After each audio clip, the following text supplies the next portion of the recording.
The first day at Jefferson High wasn't exactly what Araya Thompson had planned. It was supposed to be simple: show up, keep her head down, make it through the day without causing any waves. But nothing ever worked out that way. Not for her. Not after everything that had happened. Walking through the front doors, Araya had felt the weight of every eye on her, even though most of them quickly returned to their conversations or phones. She'd never been one to be bothered by stares. Growing up on the south side of Chicago taught her how to handle people who looked at you like you didn't belong. So, she held her head high, shoulders squared, and her step didn't falter. She was here for a fresh start, no matter how many eyes followed her. But she didn't expect it to go sideways so quickly. It started with the hallway. A low buzzing of noise, voices blending together like static. She didn't know where to go. The building smelled too clean, too unfamiliar. It didn't have the same gritty energy she was used to. She had never been in a school this quiet. And everything felt foreign: the white walls, the polished floors, the fluorescent lights buzzing above her. Her locker was stuck halfway open when a shout broke through the noise. "Give it back." A voice, weak, but desperate. Araya's head snapped toward the sound. Around the corner stood a tall, broad-shouldered boy with messy hair, holding a backpack high above his head. The boy underneath, smaller, with pale skin and thin limbs, reached for it, but the other kid just laughed and kept the bag out of his reach. "Please, Dylan. Give it back." The boy who had the backpack looked like he was in his late teens. Maybe a senior. He sneered at the smaller kid on the ground. "Not until you beg for it." The crowd around them laughed. Araya didn't have to guess who was the bully. The guy's smug face and overconfident posture screamed trouble. Dylan Marsh, the kind of guy who used his height to intimidate people smaller than him. Araya had seen it 100 times back home. A bully was always looking for someone to crush under their heel. But this time, Dylan Marsh had picked the wrong kid. And the wrong girl. Without thinking, Araya took a step forward, her heart already beating faster. She didn't know what she was going to do, but she knew something had to be done. "Hey!" she called out. Dylan turned, eyes narrowing. He glanced her up and down with the kind of judgmental look Araya had learned to ignore long ago. "What's this? New girl wants to be a hero?" "Yeah, and you're about to be my first villain," Araya shot back, her voice flat and confident. The people around them went silent, watching. Dylan laughed. "You think you can take me on, little girl?" Araya didn't answer. She just moved. A quick shift of her body, the kind of motion she had learned in the city, when life required fast thinking and even faster reactions. She didn't wait for him to react, didn't give him the satisfaction of a warning. She stepped forward and, with all the force she could muster, threw a solid punch straight into Dylan's nose. The sound of the impact echoed through the hall. Crack. For a moment, there was nothing but stunned silence. Dylan staggered back, hands flying to his face as blood dripped through his fingers. He let out a strangled yell. "What the hell? You broke my nose." Araya didn't flinch. She stood tall, watching him like he was just another challenge to overcome. "Maybe next time you won't steal other people's stuff." The crowd was buzzing now. Phones came out, cameras pointed at her like she was the center of some live broadcast. Araya didn't care. She was too focused on the way Dylan was clutching his nose, his face turning red with anger. "Somebody call the principal." Dylan's friend screamed, his phone still recording the whole thing. Araya turned to the smaller kid, still sitting on the floor, his eyes wide with disbelief. "You good?" she asked. He nodded slowly. I think so." "Then go get out of here before they try to blame you for anything," she said, her voice calm and firm. He didn't need to be told twice. He grabbed his bag and scrambled away, still in a daze. Within seconds, a teacher, Mr. Jenkins, the PE coach, showed up, running down the hall with his whistle around his neck and his eyes wide in panic. "What the hell just happened here? She assaulted me!" Dylan was yelling, holding his nose like it was the end of the world. Araya stood her ground. "He stole his stuff. I stopped it." The teacher looked back and forth between her and Dylan, his gaze lingering on Araya. He had heard about the new girl, the one who transferred in after her father died. He'd heard rumors, and now he was seeing them come to life. A few minutes later, they were both on their way to the principal's office, Araya walking with a straight back while Dylan was limping, holding a rag to his nose. As they sat outside Principal McCarthy's office, the air was thick with tension. Dylan was fuming, muttering curses under his breath, while Araya just sat, her posture casual, eyes straight ahead. She wasn't worried about the consequences. She had faced worse than a detention before. She'd learned long ago that standing up for what was right wasn't about making friends, it was about surviving.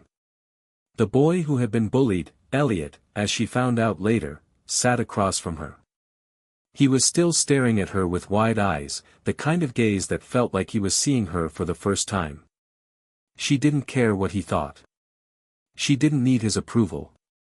But it was hard to ignore the soft gratitude in his eyes. "You didn't have to do that," he said quietly, still shaking slightly from the adrenaline. "I did," Araya replied, her voice steady. "Sometimes you gotta fight for what's right." Elliot looked like he wanted to say something more, but he hesitated. "I've never seen anyone do that before."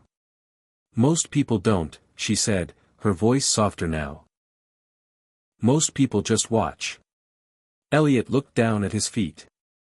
He wasn't the type of person to make eye contact for long.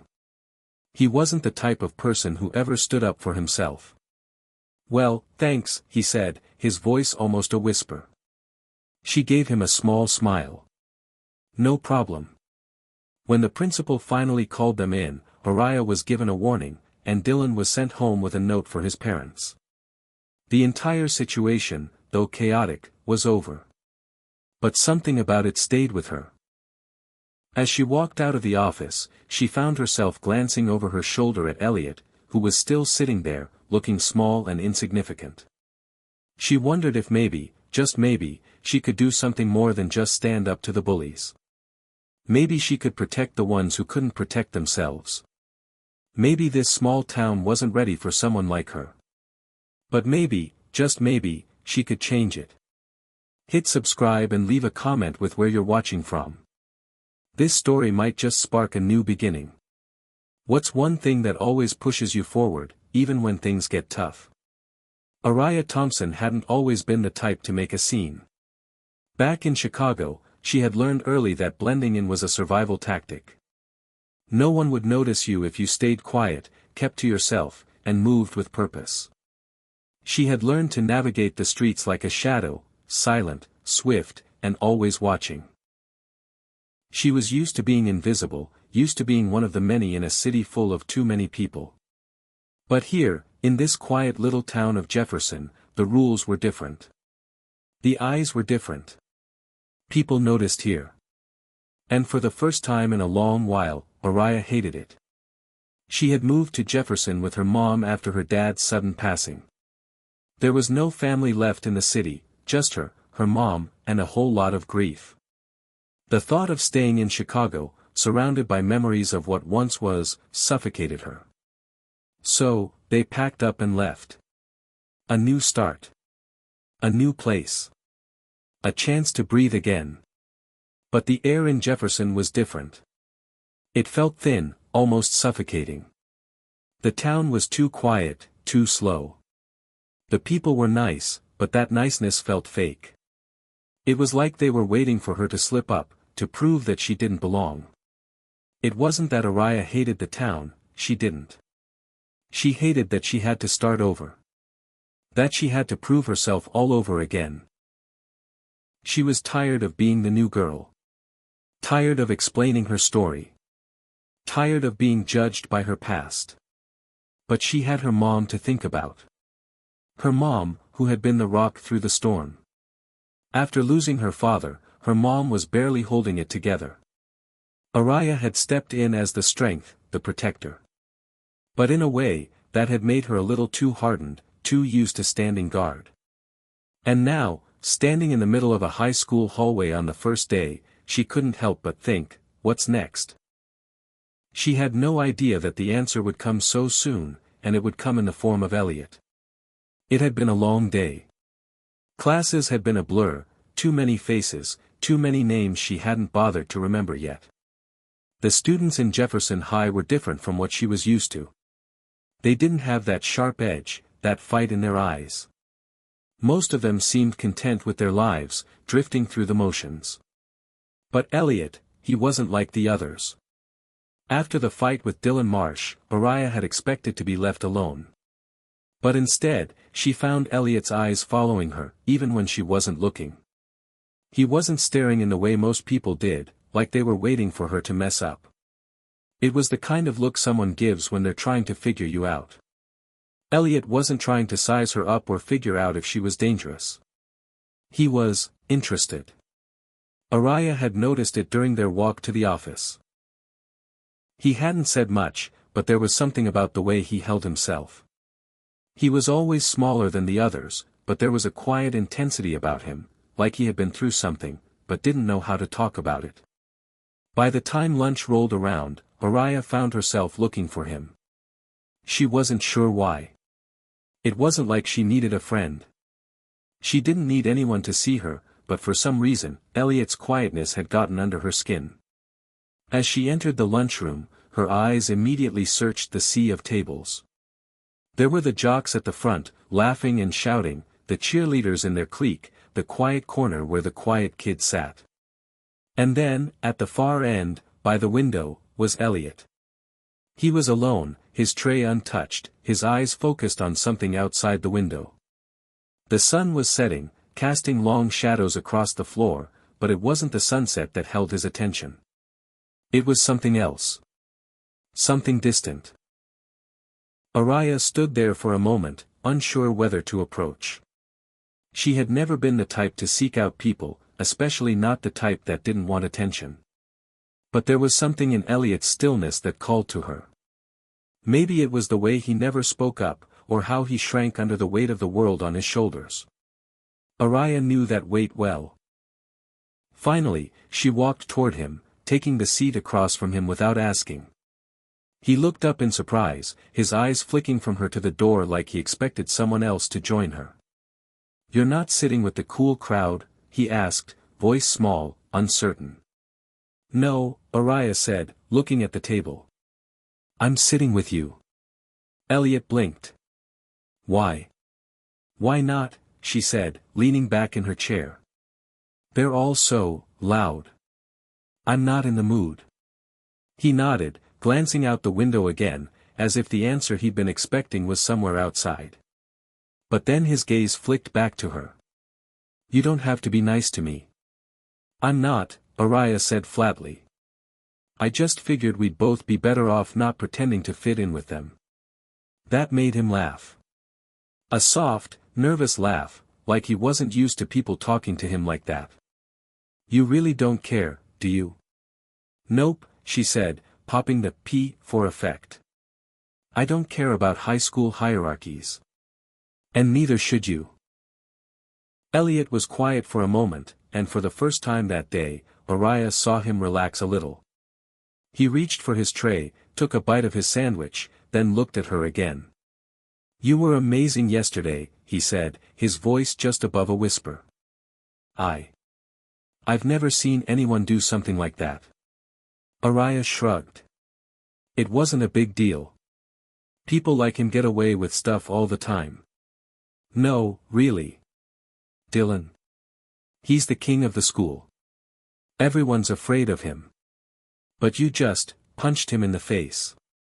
He shook his head. "I don't know how you do it." Araya leaned in a little, eyes narrowing. "What's wrong with you, Elliot? You sound like you're afraid of people like Dylan." He looked away, biting his lip. I don't want any trouble." "Why not?" she asked, a hint of curiosity creeping into her voice. What's the worst that could happen? I can't, he muttered, looking at his hands. You can, Araya said softly, her voice steady. You just have to stop letting people like him control your life. Elliot was quiet for a long time. His fingers trembled slightly as he pushed his tray aside. I don't know how. Araya studied him for a moment, then gave him a small smile. That's the thing about starting over. You don't have to know how. You just have to do it. For the rest of the lunch period, they sat in silence. Neither of them really knew what to say next. But the silence wasn't uncomfortable. It felt like two people who understood what it meant to be alone, to not fit in, but who, for once, didn't mind it. As the bell rang to signal the end of lunch, Araya stood up. See you around, Elliot, she said. He gave her a small, unsure wave. Yeah. See you. As she walked away, she couldn't help but wonder, what was it about him? Why did she feel the need to stick around and protect someone who wasn't even asking for help? Maybe, she thought, it wasn't just about standing up to the bullies. Maybe it was about finding someone who could finally stand beside her. Araya woke up to the soft hum of her alarm, groggily stretching as she pushed herself out of bed. It was only the second day of school, but already, she felt the weight of the unfamiliarity pressing on her. She wasn't one to care much about school. After all, school was just a means to an end, a place to sit through long hours and keep to herself. But Jefferson High was proving to be more complicated than that. It wasn't just about getting by. It wasn't just about surviving. The people here, they made it different. And then there was Elliot. She hadn't expected to care so much about him. When she first saw him in the lunchroom, her intention was simple: sit next to him, keep him company, maybe even show him a little bit of the tough side she had. But the more time she spent around him, the more she found herself wondering about him. He wasn't just the kid who got picked on by the popular crowd. No, there was something deeper, something hidden beneath his quiet, nervous demeanor. Something about him drew her in. But what was it? Why couldn't she stop thinking about him? Her mom called from the kitchen, pulling Araya from her thoughts. Breakfast is ready, honey. Come on down. Araya rubbed her eyes and threw on a hoodie, pulling it over her head before heading downstairs. The smell of eggs and bacon filled the air, mixing with the rich scent of coffee. Her mom was sitting at the kitchen table, stirring a pot of oatmeal. You're quiet this morning, she said, raising an eyebrow as she set the spoon down. Everything okay? Araya didn't answer right away. She just stared out the window, watching the soft early morning light hit the trees outside. Jefferson was peaceful. Almost too peaceful. She wasn't used to this slow pace. Yeah, I'm good, Araya finally replied. Just thinking about yesterday. About the fight? Her mom asked, her voice cautious. Araya nodded, her eyes distant. It's crazy, Ma. I didn't even mean to get involved, but then. I couldn't just stand there, you know. Watching that guy, Dylan, make fun of that other kid. She shook her head. It was just, messed up.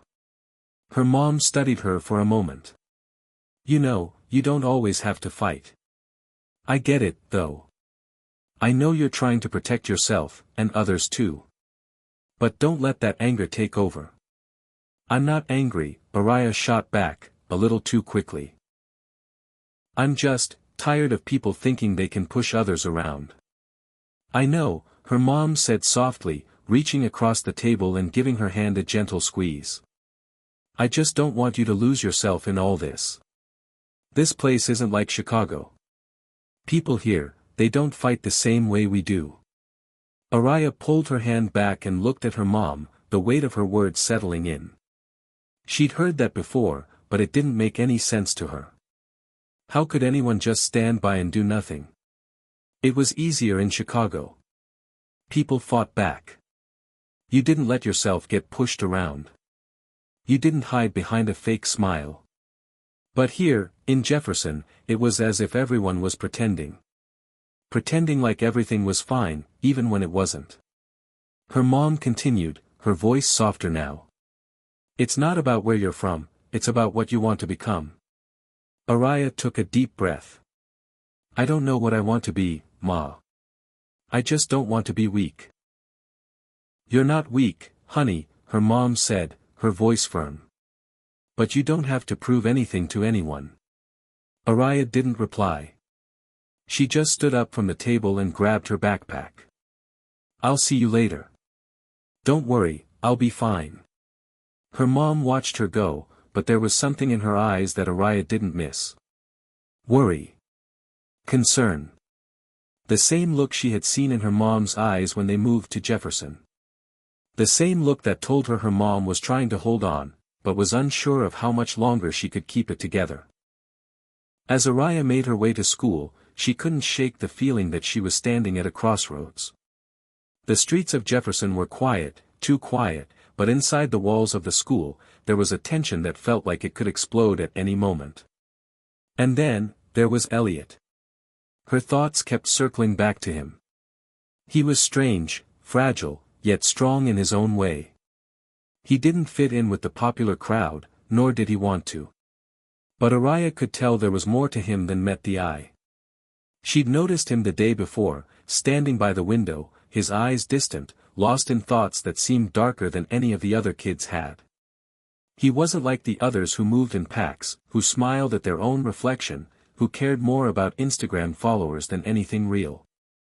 Elliot seemed like he had his own world, a world that didn't really belong in high school.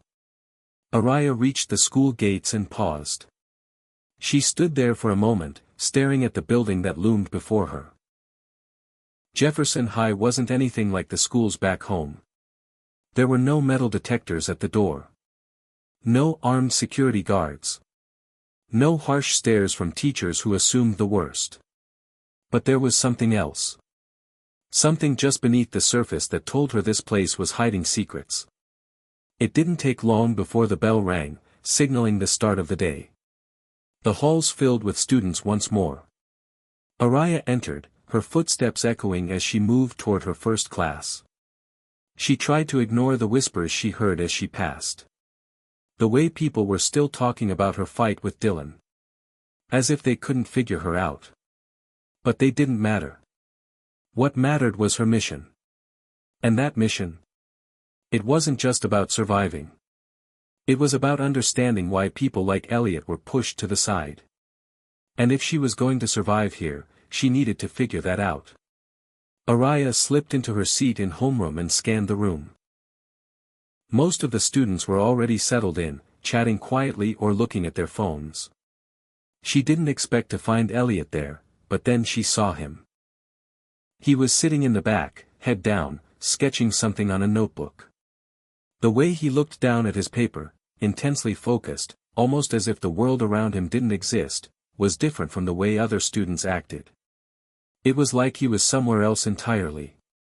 Araya hesitated for a moment, but then walked toward him, her curiosity piqued. She slid into the seat next to him, making sure not to startle him. "Hey," she said, her voice quieter than usual. Elliot glanced up quickly, almost surprised to see her. He gave her a small smile, though it was uncertain. "Hey. What are you drawing?" Araya asked, glancing at the notebook. Elliot hesitated, then turned the page slightly. It was a drawing of a wolf. The lines were sharp, defined, almost too perfect for someone who seemed so fragile. Araya raised an eyebrow. "A wolf, huh?" Elliot shifted uncomfortably. "It's just something I've been working on. I don't know. It's just a sketch." Araya studied the drawing for a moment, a small frown forming on her face. "You know, wolves are stronger in packs. But they're also lone wolves sometimes." Elliot didn't say anything, but his eyes flickered to her for just a second, like he was trying to read her. Araya leaned back in her seat, her voice low. "You don't have to be alone, you know." Elliot didn't reply, but Araya had the feeling he was hearing her, even if he wasn't ready to admit it. She just had to keep trying. The next few days passed in a blur for Araya. She had been doing her best to avoid the chaos that usually came with high school. The drama.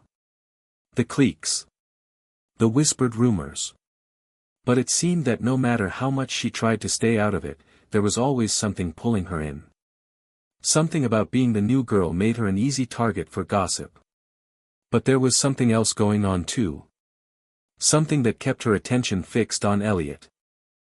Every day after lunch, she'd look for him in the hallway, watching as he shuffled along, his gaze always low, always avoiding eye contact. It was like he was trying to disappear, but Araya couldn't let that happen. Not to him. Elliot wasn't like the others. He wasn't loud or obnoxious. He didn't try to impress anyone. He didn't even care if people noticed him or not. But that was exactly what made him different. It was exactly why Araya kept coming back. She couldn't help but feel this pull toward him, as though there was a story behind his quietness that he wasn't ready to share yet. The following Monday, she found herself walking down the hall after homeroom, her eyes scanning the crowd of students heading to their next classes. That's when she spotted him. Elliot was at his locker, fiddling with the combination, looking frustrated. His shoulder-length hair fell over his face as he leaned over to twist the dial again. Araya could tell he was trying to avoid being noticed, but he didn't quite succeed. Without thinking, she made her way toward him. She didn't know why, exactly, maybe it was just a gut feeling. But before she could stop herself, she was standing next to him. "Need help?" she asked, her voice cool but gentle. Elliot jumped slightly, surprised by her sudden presence. He looked up, his pale face flushing a little when he realized it was Araya standing beside him. "Oh, yeah," he stammered. I can't get this stupid lock open." Araya smiled slightly, though her eyes softened. She bent down, carefully taking the lock from his hands. "You know, sometimes it's not about forcing it. You just have to focus on the numbers." She looked at the dial for a moment, then turned it a few times, the click of the lock echoing in the otherwise quiet hallway. Elliot's eyes widened in surprise. "Wow, you're really good at that." Araya shrugged, standing up. "I guess I've had a lot of practice. Back in Chicago, I had to deal with worse than lockers." "You're from Chicago?" Elliot asked, looking intrigued. "Yeah," she replied, leaning casually against the locker beside him. "Moved here after my dad passed. It's been a tough transition." Elliot looked down at the floor, his gaze softening. "I get it. I didn't exactly choose to come here either." Araya raised an eyebrow. "Really? You're from here, right?" Elliot shook his head, avoiding her eyes. "Yeah, but I still don't feel like I belong." There was something in his voice, something that resonated deeply with Araya. She couldn't quite put her finger on it, but she knew that feeling. It was the feeling of being stuck in a place that didn't understand you, that didn't see you for who you really were. It was the feeling of being surrounded by people who pretended to be everything, while you were just trying to survive. "I get that," Araya said quietly, her voice almost a whisper. "You don't have to pretend here. Not with me." Elliot met her gaze for the first time, his blue eyes wide and uncertain. "But I don't know how to, not pretend." Araya studied him for a moment before responding. "You don't have to be perfect, Elliot. You just have to be you. People can tell when you're faking it. It's better to be real." Elliot's lips quirked up into a shy smile. "Thanks. I don't think anyone's ever said that to me before." Araya leaned back, letting the conversation settle between them. The bell rang, signaling the start of the next period, but neither of them moved immediately. Araya felt this strange sense of calmness standing next to him. As if, for a moment, everything else in the world didn't matter. "So, I'll see you at lunch, right?" Araya asked, a little uncertain of how to end the conversation. Elliot nodded, a little shy but also eager. Yeah. I'll be there. Araya smiled, pushing herself off the locker. Good. You better show up. I'll be waiting. And with that, she walked away, feeling a little lighter, though still holding the weight of something she didn't quite understand. Later that day, as Araya sat at lunch with her friends, she kept glancing toward the corner of the room where Elliot always sat. She noticed that he was sitting by himself again, eating slowly, not bothering with anyone. He was there, but he wasn't.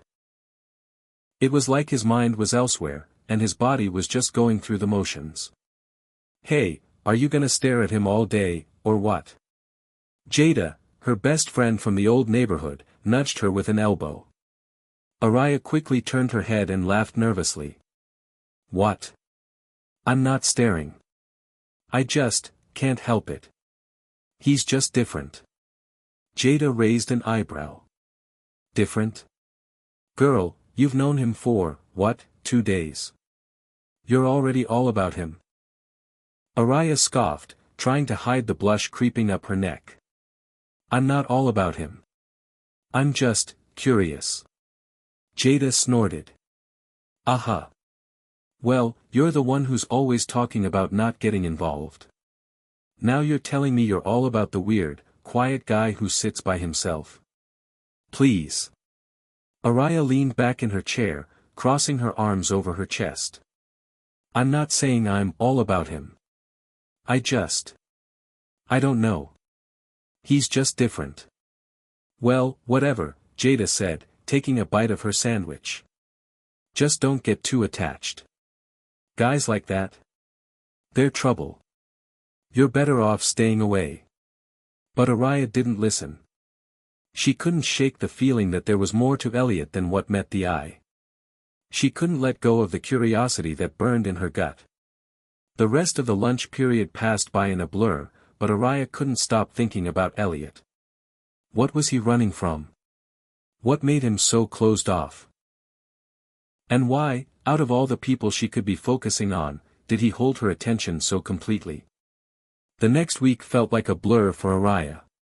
She found herself looking forward to her daily interactions with Elliot, though she tried not to show it too much. He was still the quiet, withdrawn kid in the corner of the cafeteria, eating his lunch alone, but now she made it a point to sit with him whenever she could. It was strange how easy it was to talk to him. With everyone else, there was always a mask to wear, a certain way of acting to fit in. But with Elliot, there were no pretenses.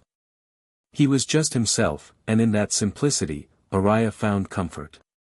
In fact, she realized, for the first time in a long time, she felt seen. Araya sat down next to him one Thursday, the noise of the lunchroom buzzing around them. Elliot didn't seem to notice the chaos. He was too absorbed in his sketchbook, the worn pages filled with various drawings of animals, mostly wolves and other creatures she hadn't seen before. Hey, she said, nudging him gently. What's the latest? Elliot looked up, his blue eyes soft but guarded. He had a hesitant smile, one that seemed to be in the process of forming but wasn't quite there yet. I was just sketching, he muttered, flipping the page to reveal a new drawing. It was a lion, its eyes fierce and proud. It's nothing, really.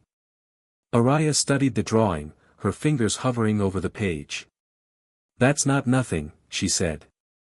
This is amazing, Elliot. You really have a talent for this. He shrugged, not meeting her eyes. It's just something I do when I can't sleep. Araya tilted her head. What do you mean? Elliot's eyes flickered for a moment, his lips tightening slightly. I don't know. Sometimes I feel like everything around me is so loud, and I can't shut it out. So I draw. It helps me forget for a little while. Araya felt her heart tighten. There was something about the way he spoke, the way he avoided looking at her, that made her realize just how much pain was hidden behind his quiet exterior. She didn't push him for more answers, but the wheels in her mind were turning. She had always been the type of person who could take on everyone else's problems, but this was different. This was something deeper, something she wasn't sure how to handle. You know, Araya said softly, I get that. Sometimes it feels like I can't breathe, like the world is just too much. But I keep going, you know. I don't know why, but I just do. Elliot glanced at her then, his eyes searching hers. For the briefest moment, she saw a flicker of something, maybe hope, maybe understanding. But then it was gone, replaced by the same guarded look he always wore. I guess we're more alike than I thought, he said quietly, setting his pencil down. But I don't know if I'm ready to let go of all the stuff that holds me back. I don't think I can. Araya's heart ached for him. She didn't have the answers, hell, she didn't even know how to deal with her own pain sometimes, but she knew one thing for sure, no one deserved to carry the weight of their struggles alone. You don't have to do it alone, Elliot, she said firmly. If you ever need to talk, or even just hang out, I'm here. You're not alone in this. For a second, Elliot looked like he might say something, but instead, he just nodded. His lips parted, but the words didn't come. He looked away, his hand shaking slightly as he picked up his sketchbook again, as though retreating back into his own world.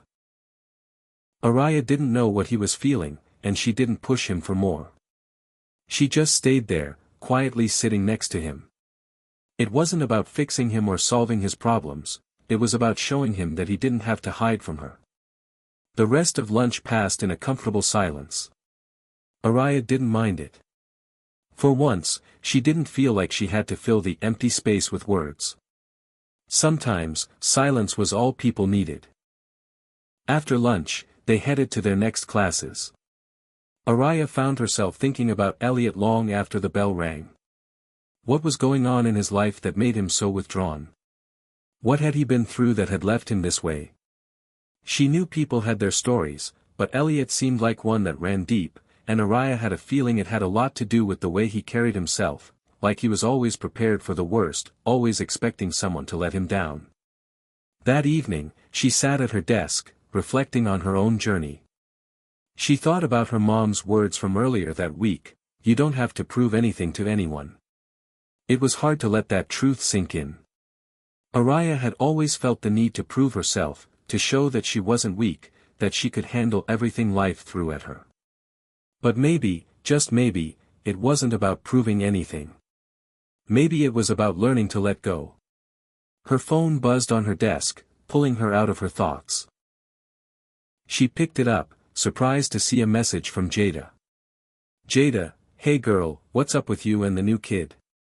Araya rolled her eyes but couldn't help the smile tugging at her lips. She typed back quickly. Araya, nothing. We're just talking. Jada, Sure.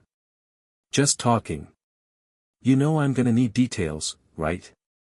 Araya couldn't help but laugh. Her friends always had a way of pushing her out of her shell. But this time, something about Elliot felt different. Something about him felt important, like he could be the person who helped her understand parts of herself she hadn't figured out yet. But how much was she willing to let him in? How much could she really give him when she was still figuring things out for herself? She didn't have answers yet. But she was beginning to think maybe she didn't need them right now. Later that week, when Araya walked into the lunchroom, her heart skipped a beat when she saw Elliot sitting by himself again. The seat next to him was open. She hesitated for a moment, looking around. The cafeteria was full of noise, chatter, laughter, but the space around Elliot was always so quiet. With a deep breath, she walked over, slipping into the seat beside him without a word. Elliot didn't look up immediately, but then he did. And when he saw her sitting there, there was that tiny smile, the one that made Araya's heart beat a little faster. Hey, he said softly. Hey, she replied, her voice low. You okay? Elliot nodded, but his gaze lingered on her for a moment. Yeah. I think I'm starting to be. And for the first time since meeting him, Araya believed him. The following Monday, Araya couldn't shake the feeling of unease that had settled over her. It wasn't about the schoolwork or the crowd of students she had to navigate through every day. No, it was something else. It was Elliot. It was the way he had looked at her last week, his eyes filled with something that was hard to describe but impossible to ignore. Something vulnerable. And it was that vulnerability that Araya had grown to care about. She had started to notice things about him, little things. Like the way he'd sometimes look out the window in class, as if lost in thought, his fingers tapping lightly on the desk, like he was playing an invisible piano. Or the way he tucked his hair behind his ear when he was concentrating. It made him feel more real. And maybe that was the problem. Because with every passing day, Araya felt a stronger pull toward him. It was becoming harder to ignore the fact that she was drawn to Elliot in a way she couldn't explain. She had always been the girl who kept her guard up, the one who didn't let people get too close. But now, with Elliot, it felt like she was unraveling in ways she wasn't prepared for. That Monday, she found herself walking down the hall, her feet moving almost on their own toward the cafeteria. Her friends had already told her they'd save her a seat, but she wasn't sure if she wanted to sit with them today. She wanted to sit with Elliot. When she entered the cafeteria, she spotted him immediately. He was at his usual spot in the corner, sketching in his notebook, completely absorbed in whatever was in front of him. It was like he was in his own world, as usual. Araya hesitated for a second, then walked over to his table. She didn't say anything at first, just pulled out the chair next to him and sat down, watching as he continued to work on his drawing. His attention was still on his sketchbook. Finally, after what felt like an eternity of silence, he looked up. "Oh, hey," he said, his voice soft but surprised. "I didn't expect you." Araya smiled, her heart fluttering a little. "Yeah, well, I decided to change things up." He raised an eyebrow but didn't say anything. Instead, he slid his sketchbook over to her, his fingers brushing against hers briefly. "Want to see what I've been working on?" Araya took the book from him, her fingers flipping through the pages slowly. The drawings were beautiful, detailed, complex, full of life. But there was something in them that caught her attention. A pattern. Many of his creatures seemed trapped. They were caged, cornered, or surrounded by darkness. It was subtle, but it was there. "You're really talented," she said, her voice quiet. "But, are you okay, Elliot? These drawings, they feel a little heavy." Elliot shifted uncomfortably, his eyes flicking to the side. "I don't know. Sometimes when I draw, it's like I can put everything I'm feeling down on paper. It's the only way I know how to get it out." Araya looked at him, her heart beating faster. She didn't know exactly what he was going through, but she knew that pain. The kind that you couldn't just get rid of. The kind that followed you around no matter how much you tried to outrun it. "I get that," she said softly. "Sometimes I just don't know how to let go of everything. Life back in Chicago wasn't easy, and it still feels like it's following me around." Elliot nodded, a little more relaxed now. "Yeah, I get it. It's like, no matter how much time passes, some things never really leave." There was a long silence between them. For a moment, Araya wondered if she had overstepped, if she had said too much too soon. But then she noticed the way Elliot was looking at her. Not in a way that made her uncomfortable, but in a way that made her feel understood. "I didn't mean to bring it up," she said, her voice small. "It's just. I feel like we're both carrying a lot, and I don't want to be the only one carrying mine." Elliot looked at her for a long moment, as if weighing his words carefully. Finally, he sighed, running a hand through his hair. "I don't think anyone's ever said that to me before. That I don't have to carry it alone." Araya smiled softly, trying to ignore the way her chest tightened. "Well, I'm saying it now." Elliot seemed to consider her words for a moment before he spoke again. "You know, I've always tried to push people away. I thought if I kept everyone at arm's length, it wouldn't hurt so much when they left. He looked down at his hands, his fingers twisting together nervously.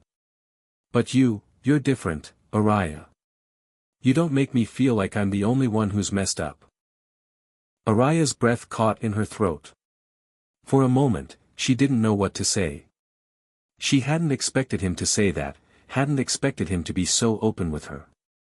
Elliot, she started, but he cut her off, his voice barely above a whisper. I don't know if I can do this, he said, his eyes filled with uncertainty. I don't know if I can let people in. But you make it seem easier. Araya's heart clenched. She didn't have all the answers, and she didn't know what the future held for them. But she did know one thing, she didn't want him to feel alone. You don't have to do it alone, Elliot, she said softly, reaching over to touch his hand. Not anymore. I'm here. For a brief moment, their eyes locked, and the world around them seemed to fade away. The noise of the cafeteria, the other students, everything felt distant, like they were the only two people in the room. But just as quickly as the moment came, it passed. The bell rang, signaling the end of lunch, and the world rushed back in. Elliot quickly pulled his hand back, looking away. Thanks, Araya. I need to get to class. Araya stood up, feeling a pang of disappointment in her chest. But she understood. She understood more than he knew. Yeah, of course, she said, her voice quiet. See you later. Elliot gave a small nod, his usual guarded expression returning. Yeah. Later. As she walked away, her mind raced with 1,000 thoughts. She had just opened a door to something deeper, something fragile, something she wasn't sure she was ready for. But there was no turning back now. For the first time in a long time, Araya didn't feel alone. And maybe, just maybe, neither did Elliot. The days following their conversation were a mix of anticipation and uncertainty for Araya. She had started to notice things she hadn't before. Like how Elliot would watch her from the corner of his eye during class, or how he'd sit next to her during lunch, not saying much but just being there. It was subtle, but the change was undeniable. Yet, as much as Araya wanted to believe that things between them were progressing, she couldn't ignore the nagging feeling in her stomach. It wasn't about Elliot, he was a mystery, yes, but in the best way possible. What unsettled her was the way her bullies were beginning to target her again. The whispers in the hallways were more frequent now, the insults sharper. Every day, she could feel their eyes on her, waiting for her to slip up. But there was something different this time. Something inside her had shifted. On Tuesday, she walked into the lunchroom and, just like every other day, saw Elliot sitting at his usual spot by the windows. His sketchbook was open in front of him, the lines of his pencil dancing across the page. For a brief second, she hesitated. What if he didn't want her there today? What if this quiet bond they had shared was nothing more than a fleeting moment? But the thought vanished the second their eyes met. His lips curved into that familiar, almost shy smile, and Araya couldn't resist. She made her way over, and as usual, he slid his sketchbook over to her without a word. This time, she noticed a new drawing, a wolf with piercing eyes, standing tall and proud in the middle of a forest. The details were meticulous, almost haunting. I like this one, Araya said, pointing to the wolf. It's different from the others. Elliot looked up at her, his gaze softening. Yeah. I wanted to do something stronger. You've been thinking about that a lot, haven't you? She asked, the question slipping out before she could stop it. She wasn't sure what she meant by it, whether she was asking about the wolf or something deeper, but the question hung in the air between them. Elliot paused, his fingers resting lightly on the edge of the sketchbook. Yeah. I guess I have. There was a moment of silence as Araya processed his words. She couldn't help but wonder what was going on inside his head. He was carrying something. She could see it in the way he never fully let anyone in, the way his eyes seemed to hold on to something, always shadowed by something he couldn't quite shake off. I don't know if I'm strong like that, she murmured. But I try. Every day. Elliot looked at her, his lips parting slightly as though he was about to speak but stopped himself. I think you are stronger than you give yourself credit for. Araya smiled, though it didn't quite reach her eyes. Maybe. Or maybe I'm just tired of pretending I'm not. His eyes softened even more. You don't have to pretend with me, Araya. You can be real. The simplicity of his words struck her. Real. In a world full of masks and defenses, real was what they both needed. What she needed. Before she could respond, the bell rang, signaling the end of lunch. They both stood up, and Araya's heart sank a little. It felt like they had just started talking. She didn't want to leave, but she had no choice. Later, she asked, feeling her chest tighten with the weight of the unspoken words between them. Later, Elliot replied, his voice quieter now. As Araya walked away, she couldn't shake the feeling that things were beginning to change. But she also couldn't ignore the uneasy sense of dread that seemed to follow her wherever she went. That afternoon, as she walked to her next class, the familiar voices began to echo behind her. Look who's got a new pet, one voice sneered. Araya didn't have to turn around to know who it was. It was Heather, one of the main bullies who had been on her case since day one. Didn't think you'd end up with the loser. Araya's blood ran cold, but she kept her head high. She didn't let herself flinch. You know, Heather, Araya said, her voice steady, it must suck to be this petty. There was a pause, followed by a loud laugh from Heather. You're funny, girl. You actually think people care about you, don't you? The taunts continued as Araya made her way to class, but this time, they didn't hurt as much. They didn't sting like they used to.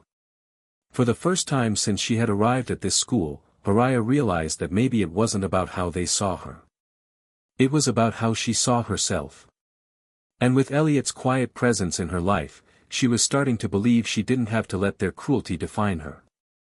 But as she sat in class, trying to focus on the lesson, she noticed something else, a familiar, heavy weight in her chest. It wasn't the bullies. It wasn't the pressure of school. It was the growing pull toward Elliot. The uncertainty of what this bond could mean. The fear that maybe, just maybe, it could hurt more than it helped. The rest of the afternoon passed in a blur.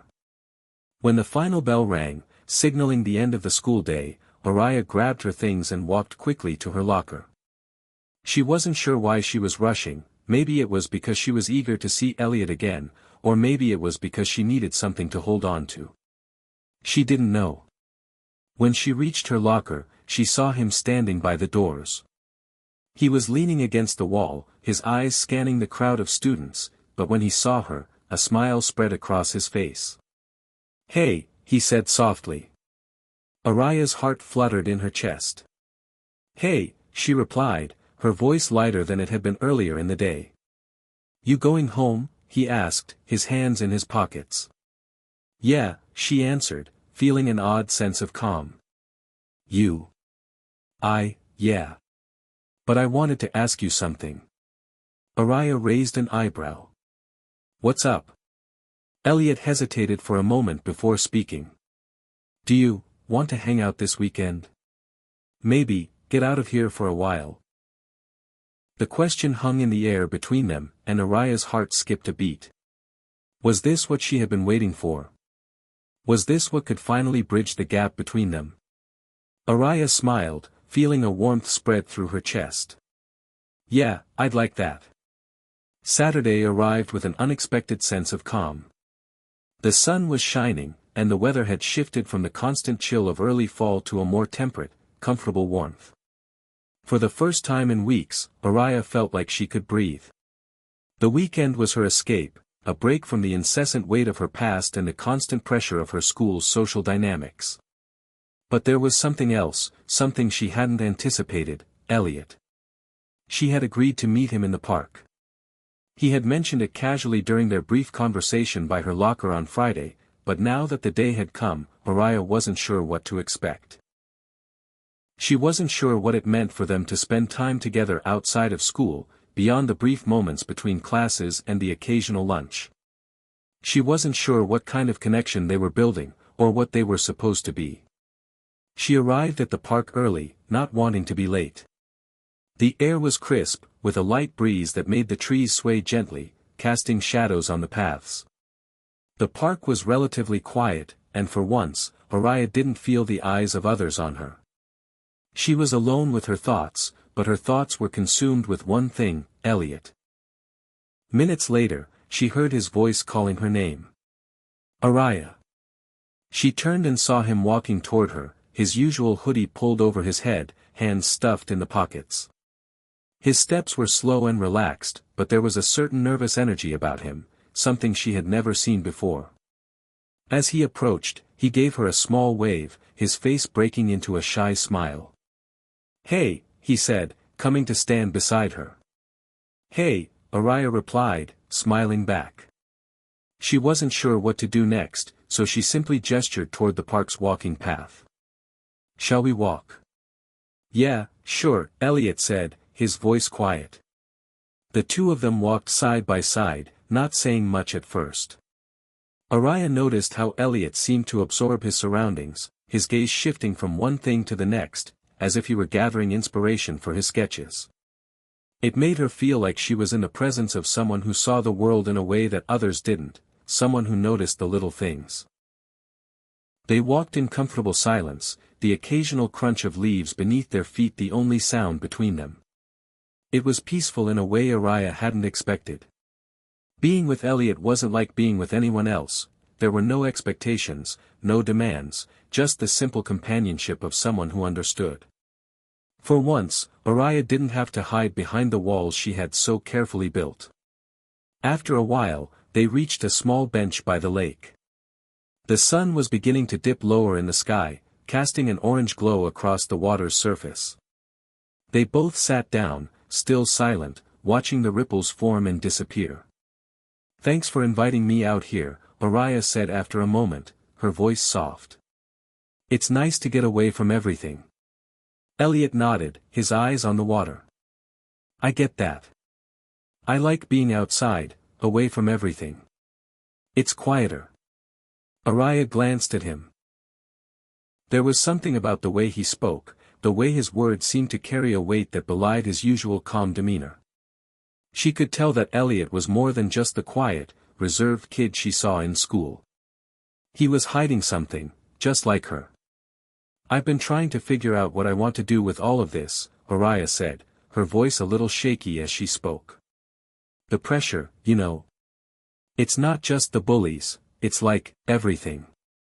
Sometimes I feel like I'm just supposed to keep moving forward, but I don't even know where I'm going." Elliot looked at her, his gaze steady but kind. "I think I know what you mean. Sometimes it feels like you're carrying everything, and you can't put it down because if you do, it'll all fall apart." Araya nodded. "Exactly." He let out a slow breath, the kind that seemed to come from deep within him. "I think we all have our own way of carrying things. Some people bottle it up, some people fight it. But either way, we're all carrying something. And we all have our own way of dealing with it. Or not dealing with it." Araya didn't know how to respond. It was the most open Elliot had been with her, and his words hit too close to home. She had always thought of herself as someone who fought back, someone who didn't take crap from anyone. But what Elliot was saying was different. Maybe she didn't have to keep fighting every single day. Maybe it was okay to just be. "You're not the only one carrying something," Araya finally said, her voice quiet but sincere. "I don't want to pretend that I'm just fine, or that I don't feel the weight of everything. But sometimes I just need to stop pretending." There was a long pause, and in that moment, Araya wondered if she had said too much. But then Elliot turned toward her, his expression soft, his eyes almost searching. "You don't have to pretend with me," he said, his voice barely above a whisper. "I know what that's like." Araya met his gaze, her heart racing. There was something in the way he said it, something that made her feel like they were both standing on the same ground, both fighting the same battles. "Thank you," she said quietly, her eyes holding his. "For not making me feel like I have to be perfect all the time." Elliot gave a small, almost shy smile. "No one's perfect, Araya.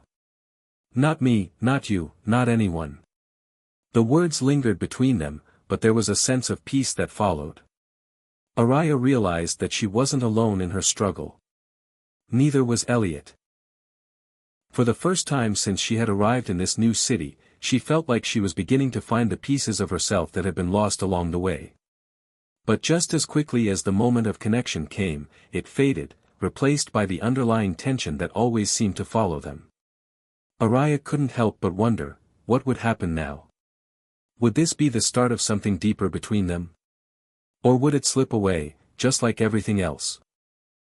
As the sun sank lower, casting long shadows over the park, Araya couldn't shake the feeling that something was about to change. Something big. And whether that change was good or bad, she wasn't sure. But one thing was certain, she wasn't facing it alone anymore. The days that followed their afternoon at the park passed in a haze of uncertainty. Araya couldn't help but replay every conversation she'd had with Elliot in her mind, wondering if the connection they were building was something real or just a fleeting moment of solace between two people who understood what it felt like to be out of place. At school, things were still as difficult as ever.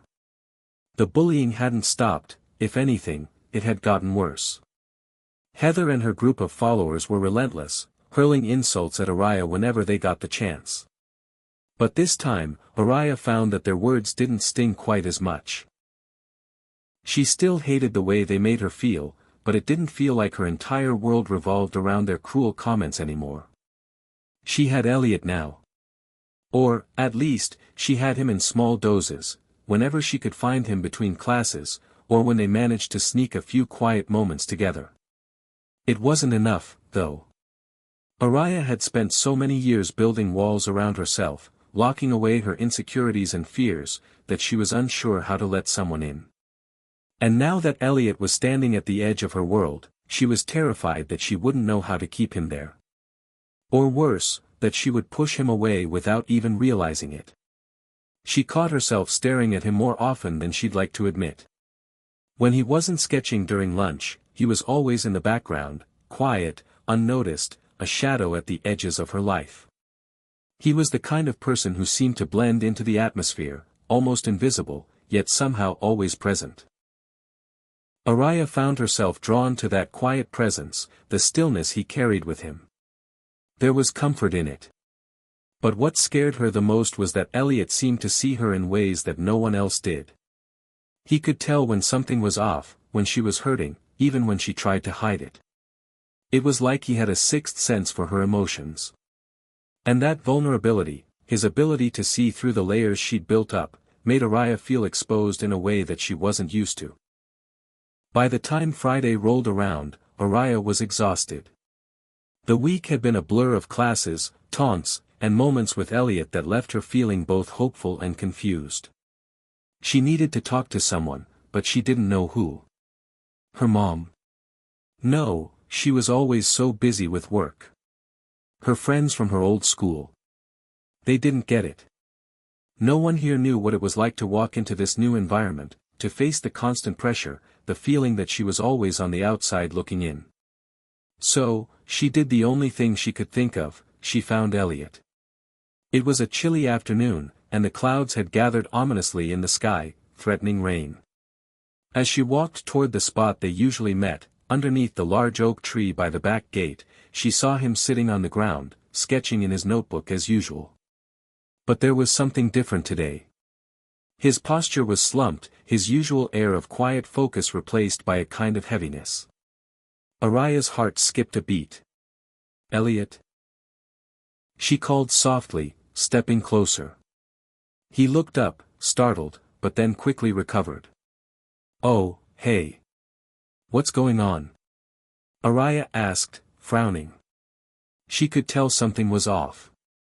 The way his eyes avoided hers, the tight set of his jaw, it wasn't the usual Elliot she had come to know over the past few weeks. "Nothing," he muttered, his hand absently flipping through the pages of his sketchbook. But Araya knew better. She could see the way his fingers trembled slightly. The lines of his sketches were shaky, erratic, nothing like the usual steady hand he had when he was drawing. "Elliot, talk to me," she insisted, her voice soft but firm. She walked closer, sitting down beside him. "I'm not going anywhere."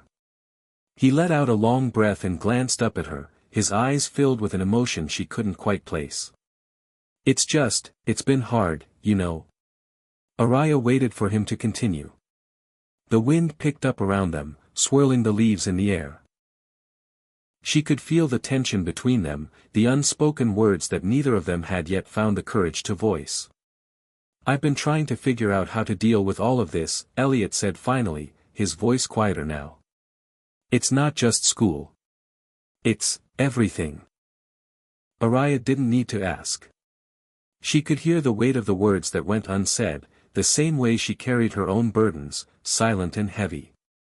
He was carrying something, just like her. And though she didn't know what it was, she understood. "I get it," Araya replied softly. "I feel the same way. But you don't have to carry it all by yourself, Elliot." For a long moment, neither of them spoke. They sat there in silence, the air thick with things that neither of them could put into words. But the quiet didn't feel uncomfortable. It felt like an unspoken promise, a shared understanding that neither of them had to be alone. Araya could feel herself growing closer to Elliot in ways she hadn't expected. In some ways, it was like he was her opposite, quiet, withdrawn, with a calm that seemed to contrast her fiery nature. But in other ways, they were the same. They both felt like outsiders. They both carried pain that no one else could see. "I don't know what it is about you," Araya said suddenly, her voice almost shy. "But I just feel like I can talk to you. Like you get it." Elliot turned to her, his gaze soft but earnest. "I feel the same way. I don't know how to explain it, but I get it, too."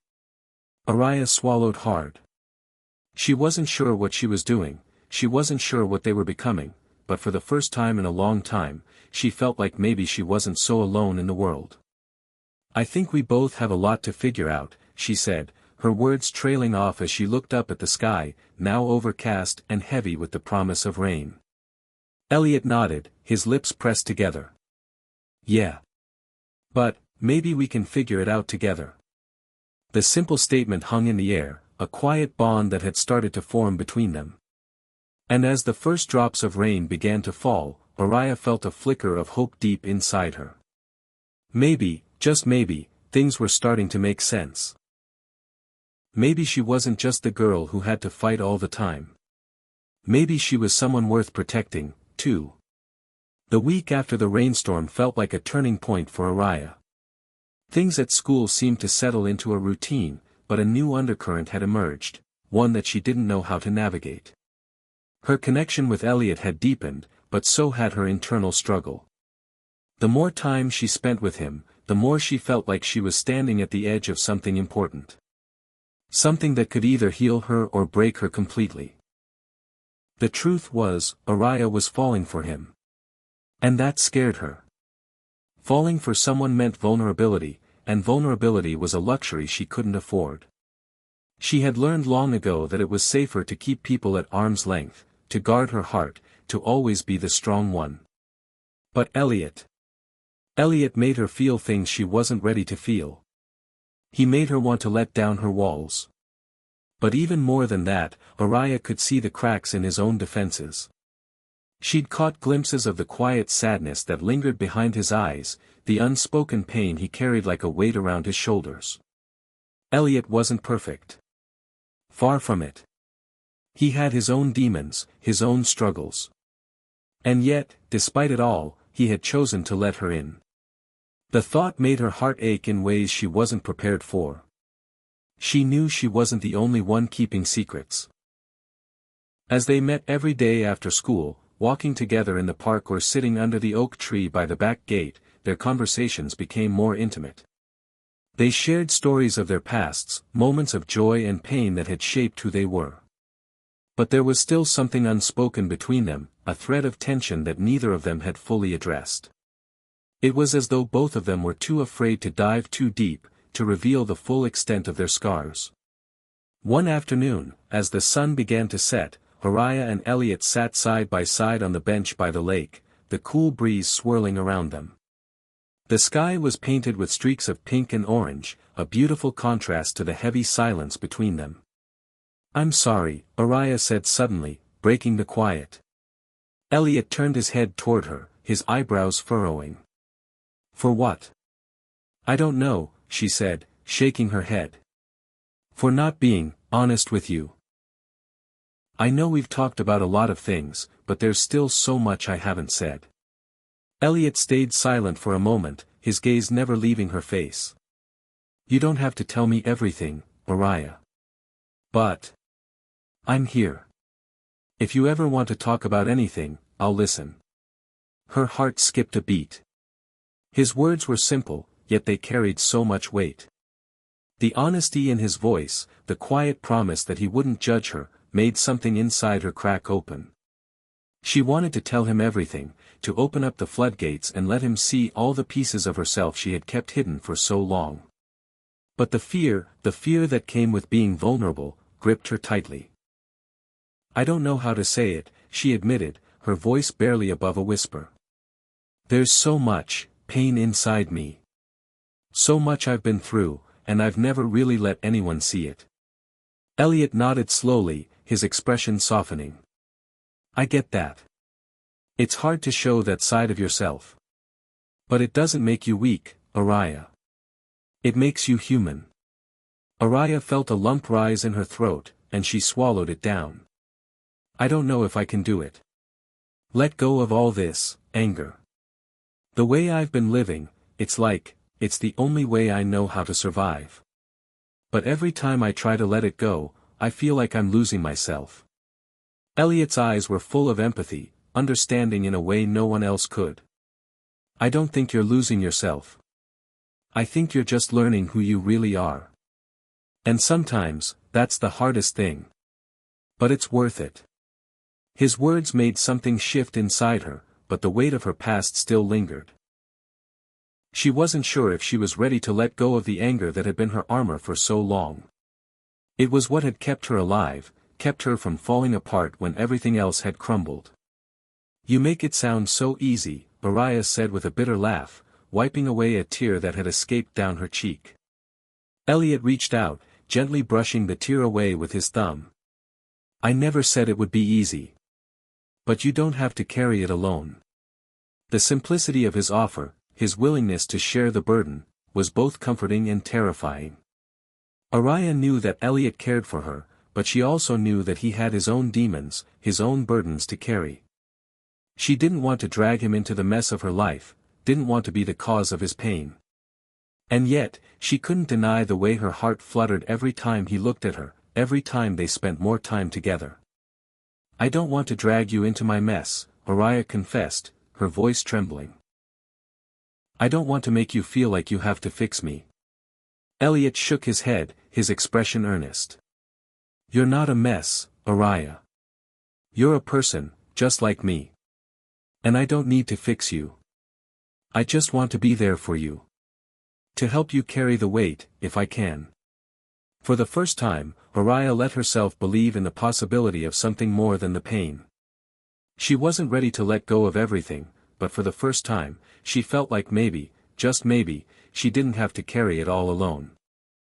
As the sky darkened and the stars began to appear above them, Uriah and Elliot sat in silence, side by side. There were still so many things unsaid between them, but in that moment, words didn't feel necessary. They were simply two people, sharing a space in the world, with all their imperfections and struggles laid bare. And for the first time in a long time, Uriah allowed herself to believe that maybe, just maybe, things would get better. The days following their conversation by the lake felt like a shift. Uriah could no longer ignore the subtle changes in herself. The walls she had so carefully built around her heart began to crumble, piece by piece. It wasn't easy, Every day was a struggle. The anger, the bitterness, the fear, it was all still there, simmering beneath the surface. But there was something else now, something softer, a thread of hope woven through the mess of her emotions. Elliot had become an anchor. She didn't know when it had happened, but somewhere along the way, he had started to fill the gaps in her life. He wasn't perfect, she didn't expect him to be, but he was real. He understood her in a way no one else did. He didn't try to fix her, he simply accepted her as she was. But the more she allowed herself to get close to him, the more complicated things became. She had to confront the reality that their worlds were very different. Elliot had his own struggles, his own pain, but in some ways, his life was easier than hers. He was a quiet kid who blended into the background, never attracting attention.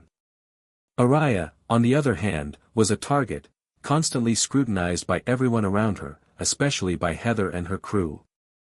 The bullying had gotten worse, much worse.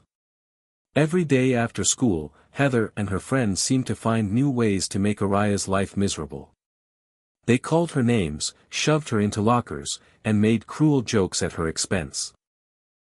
The worst part was that no one seemed to care. Teachers turned a blind eye, and even the other students, those who claimed to be her friends, just stood by, too afraid to speak up. Araya hated feeling like she was fighting a battle she couldn't win. And then there was Elliot. Despite his quiet demeanor, she knew that the bullies weren't going to leave him alone forever.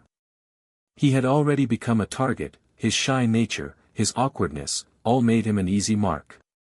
The thought of him being dragged into her mess, into the storm that was brewing around her, made her heart ache. It was Friday afternoon when it happened. Araya had just finished her last class of the day and was heading toward the back gate when she saw them. Heather and her friends, gathered in a circle, laughing at something that Araya knew was directed at her.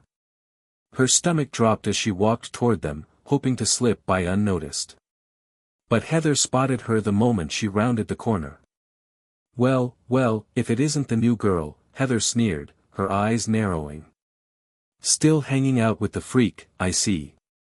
Araya's heart sank. She didn't want to engage with them. She just wanted to get home, to escape the suffocating tension that had become her reality. But Heather wasn't going to let her off that easy. "What's wrong, Araya?" Heather taunted.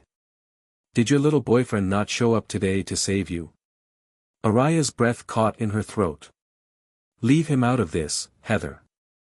"Oh, I think you're the one who needs to leave," Heather said with a cruel smile. "Maybe you should go back to your little corner of the world and stop pretending you belong here. You're just a charity case, remember?" The words hit Araya like a punch to the gut, but she refused to let them see how much they hurt. She knew it was their game, to get under her skin, to make her react. But what made this time different was that Elliot was nearby, just a few steps away. She didn't want him to see her like this, didn't want him to know how badly they had gotten to her. Araya squared her shoulders and lifted her chin, trying to muster the strength to walk away. But just as she took a step forward, she heard a voice behind her. "You should leave her alone." It was Elliot. Araya froze. She hadn't expected him to say anything. He was usually the quiet one, the one who kept to himself, never getting involved in the drama. But there he was, standing a few feet behind her, his fists clenched at his sides. Heather and her friends turned toward him, surprised by his sudden appearance. "Oh look, it's the weirdo himself," Heather said, her tone dripping with sarcasm. "What's the matter, Elliot? You think you can stop us?" Elliot didn't back down. He stepped forward, his voice steady despite the tension in the air. "I don't think it's right for you to treat people like this. Not her, not anyone." Araya's heart swelled with a strange sense of pride, but she also felt the fear creeping in. She didn't want Elliot to become a target. She didn't want him to be pulled into her fight, into the mess of her world. Heather's smile faltered, but she quickly recovered.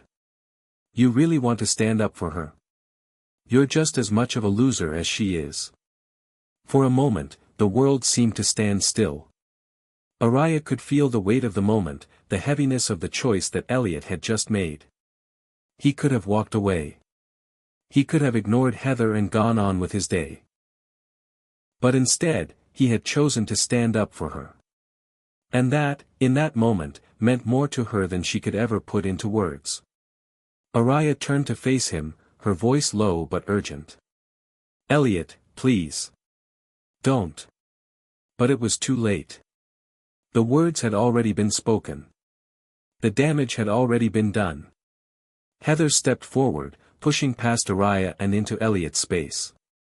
"You want to be a hero?" she sneered. "Then let's see how long you last." Before anyone could react, Heather shoved Elliot hard in the chest, sending him stumbling backward. Araya's heart raced as she watched him fall to the ground, the impact of the shove knocking the wind out of him. "No!" Araya shouted, rushing to his side. Elliot groaned as he tried to push himself up, but his legs were shaky, and his breathing was labored. Araya knelt beside him, her hands trembling as she helped him to his feet. "Are you okay?" she asked, panic rising in her chest. Elliot nodded weakly, but she could see the pain in his eyes. He was hurt, but not physically, not in the way Heather had intended. The hurt was deeper than that. It was in the way his pride had been shattered, in the way he had put himself out there for her, only to be knocked down. The girls circled around them, laughing and pointing. "What's wrong, Elliot?" Heather mocked. "You think you're tough now?" But before any of them could say anything else, a voice rang out across the courtyard. "Enough." It was Mr. Granger, the history teacher. He had been walking by when he saw the commotion, and now he was striding toward them, his face a mix of anger and concern. "This stops now," Mr. Granger said, his tone commanding. "All of you, go to class. Now." For once, the bullies didn't argue. They scowled at Elliot and Araya one last time before walking away, leaving the two of them standing there, alone in the silence. Araya turned to Elliot, her heart heavy with guilt. "I'm so sorry. I didn't want you to get involved." Elliot shook his head, a small, sad smile playing at the corners of his lips. "I don't mind. I'm just tired of being invisible." Araya took a deep breath, the weight of the day pressing down on her. It wasn't over. The fight wasn't over.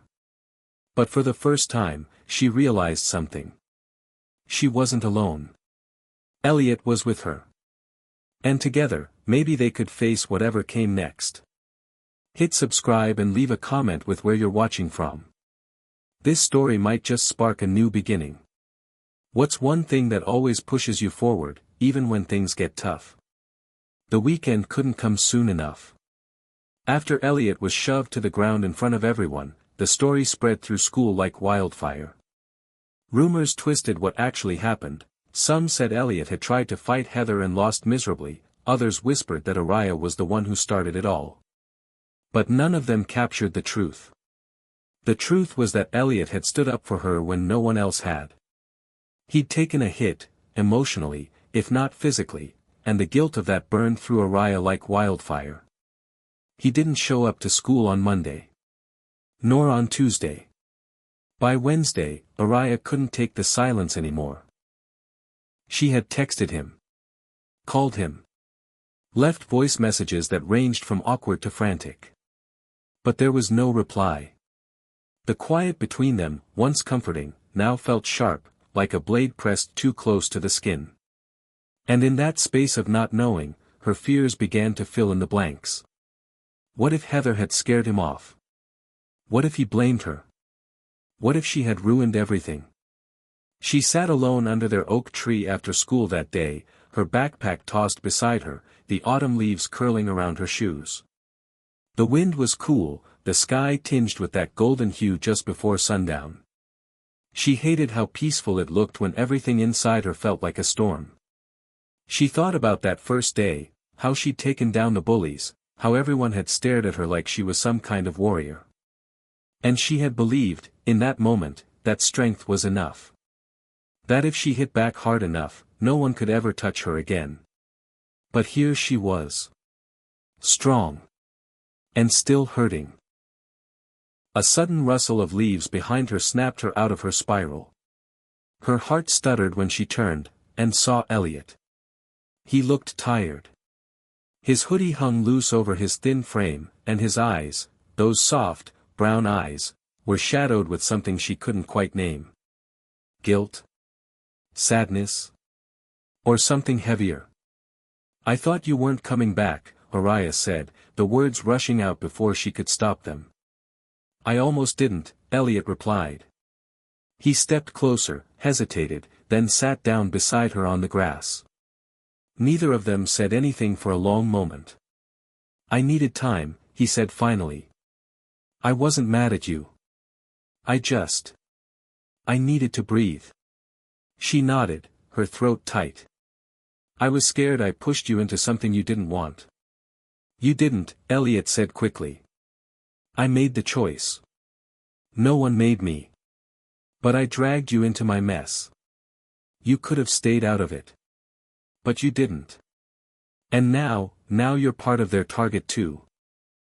Elliot gave a small, sad laugh. "I was always their target, Araya. I just stayed quiet enough that they forgot I existed. Until I spoke up." That honesty hit her harder than she expected. He wasn't wrong. For people like them, different, quiet, too strong or too soft, there were always invisible lines drawn. And when you dared to step over them, you paid. "I hate them," she muttered. "I hate how they act like they run everything. Like they get to decide who matters and who doesn't." "I hate it too," Elliot whispered. "But I don't regret it."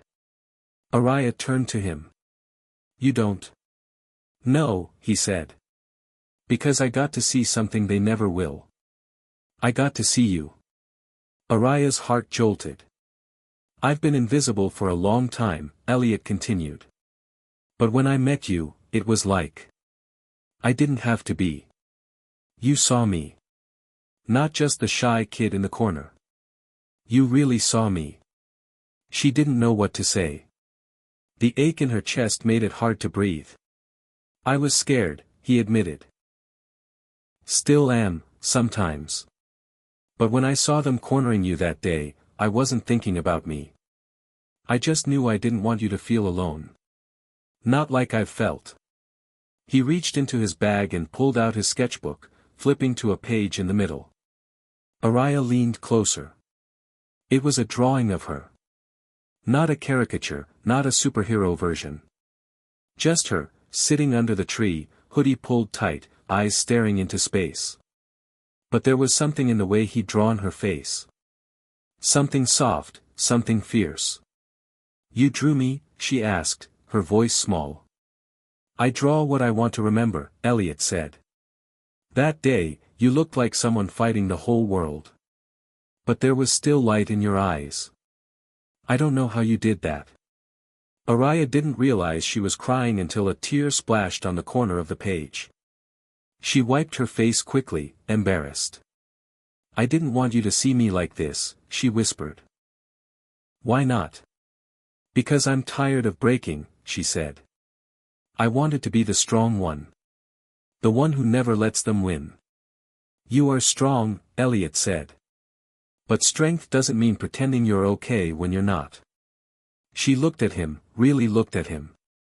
For all his quiet, Elliot had a kind of courage she'd never acknowledged before. Not the loud, confrontational kind. But the kind that showed up, even when it was hard. The kind that listened. The kind that stayed. "I missed you," she admitted. "I missed you too." They sat together until the sun dipped low and the world turned gold and quiet. Araya leaned her head on his shoulder, just slightly, and for once, she didn't feel like she had to brace herself for the next hit. With Elliot beside her, she didn't feel like she was standing alone anymore. But deep down, she knew something else too: Heather wasn't done. And now that Elliot had stepped into the light, they were both in the crosshairs. The storm wasn't over. But maybe, just maybe, they could weather it together. Friday arrived with an odd stillness. For the first time in weeks, Araya didn't feel like she was walking into battle when she stepped through the school doors. There were still stares, sure. And whispers followed her and Elliot like shadows. But there were no glares from Heather. No shoves in the hallway. No cruel notes in her locker. It was almost too quiet. "Something's off," Araya muttered as she slid into the cafeteria seat next to Elliot. He glanced up from the tattered paperback he'd been reading. "You mean the lack of public humiliation?" "Exactly," she said, scanning the room. Heather was across the room, surrounded by her usual crew. They were laughing, too loudly, and every so often someone would glance in Araya's direction. A smirk here. A quick whisper there. It wasn't over. It was never over with people like Heather. It was just the eye of the storm. Still, for now, Araya allowed herself the smallest bit of peace. She and Elliot sat quietly, sharing fries and small talk. It had become their ritual, lunchtime détente, a place where no one else mattered for 20 minutes.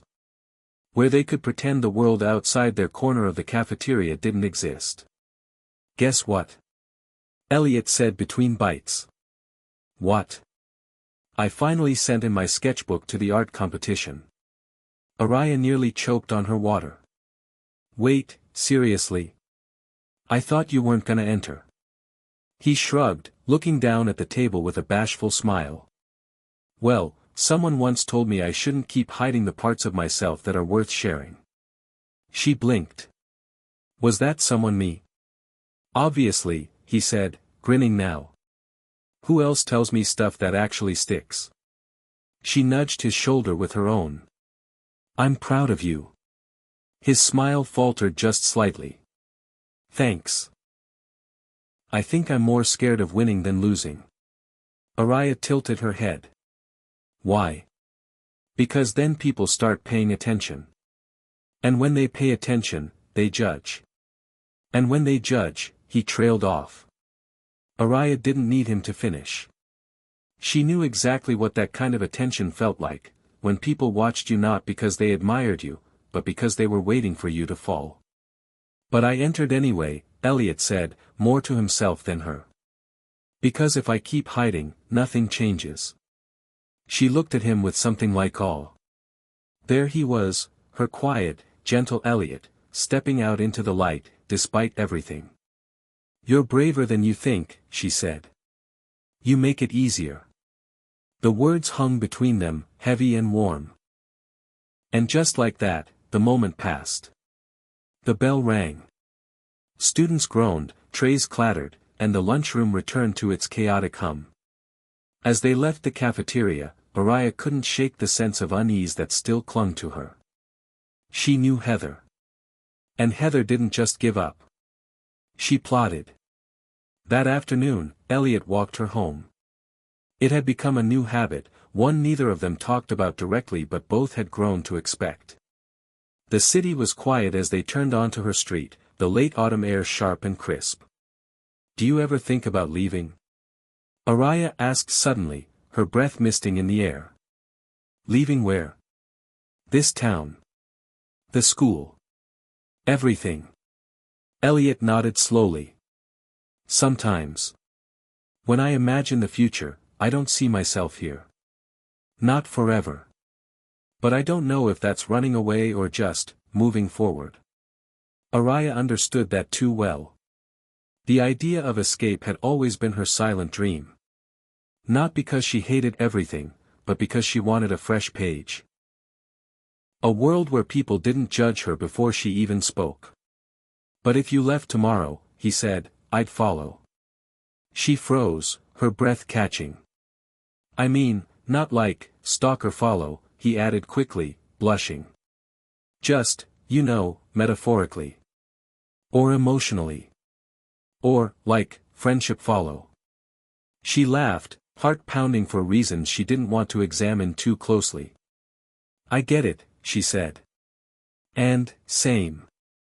They reached her front steps, and she turned to him. "Thanks for today." Elliot gave her a sheepish smile. "Thanks for every day." He stepped back, shoved his hands in his hoodie pocket, and made his way down the street. Araya watched him until he turned the corner and disappeared. She felt something strange as she stepped inside her house. A calmness. Not complete peace, but something near it. And for the first time since the school year started, she allowed herself to believe that maybe things were beginning to shift. But her phone buzzed in her pocket, yanking her from that fragile hope. An anonymous text. You thought this was over. You're cute. Watch your back, Araya. No name. No number. Just the words. Cold. Final. Her fingers trembled as she stared at the screen. Heather. It had to be. The silence wasn't surrender. It was preparation. And whatever was coming next, it wasn't going to be subtle. Monday came with gray skies and sharp winds, the kind that made the air feel electric, like something was about to snap. Araya woke up with a pit in her stomach. That message, the anonymous threat, had burrowed itself into her thoughts and wrapped around everything good from the weekend. She hadn't shown Elliot the text. She didn't want him to worry, not after everything he'd already put on the line for her. But every part of her screamed, today's the day. The school halls felt tighter than usual. Every locker slam echoed louder, every footstep heavier. She passed Heather in the hallway before second period. The blonde girl's smile was too calm, too knowing. Araya didn't flinch, she didn't give her the satisfaction, but the tension clung to her like smoke. By lunchtime, Araya still hadn't figured out what Heather's plan was, but she could feel it. She slid into her usual spot across from Elliot, barely noticing the tray of food in front of her. Elliot was mid-story about his art submission when he caught her look. Hey, he said gently. You're somewhere else. What's up? She hesitated. I think Heather's planning something. Something big. Elliot's expression sobered. Did something happen? Araya pulled out her phone, letting him read the text. His brow furrowed as he read it. Twice.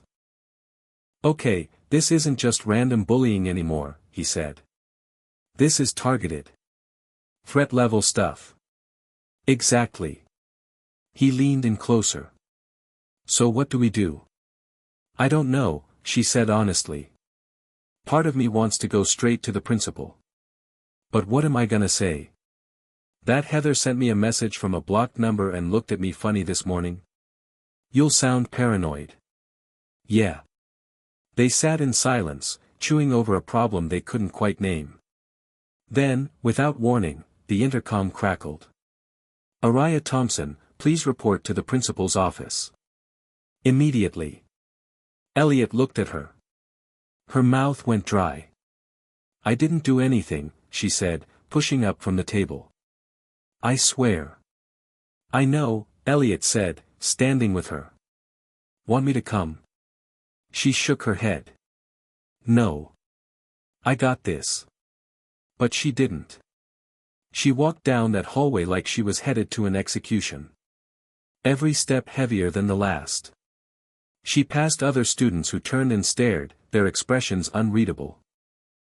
When she entered the front office, the secretary gave her a tight-lipped nod and pointed toward the closed door of Principal Harmon's office. Araya knocked and stepped inside. Principal Harmon was seated at his desk, brows furrowed in a way that made her stomach clench. Across from him sat Vice Principal Greer, and Heather. Araya's spine went rigid. Have a seat, Miss Thompson, Harmon said. Araya obeyed, her hands clenched in her lap.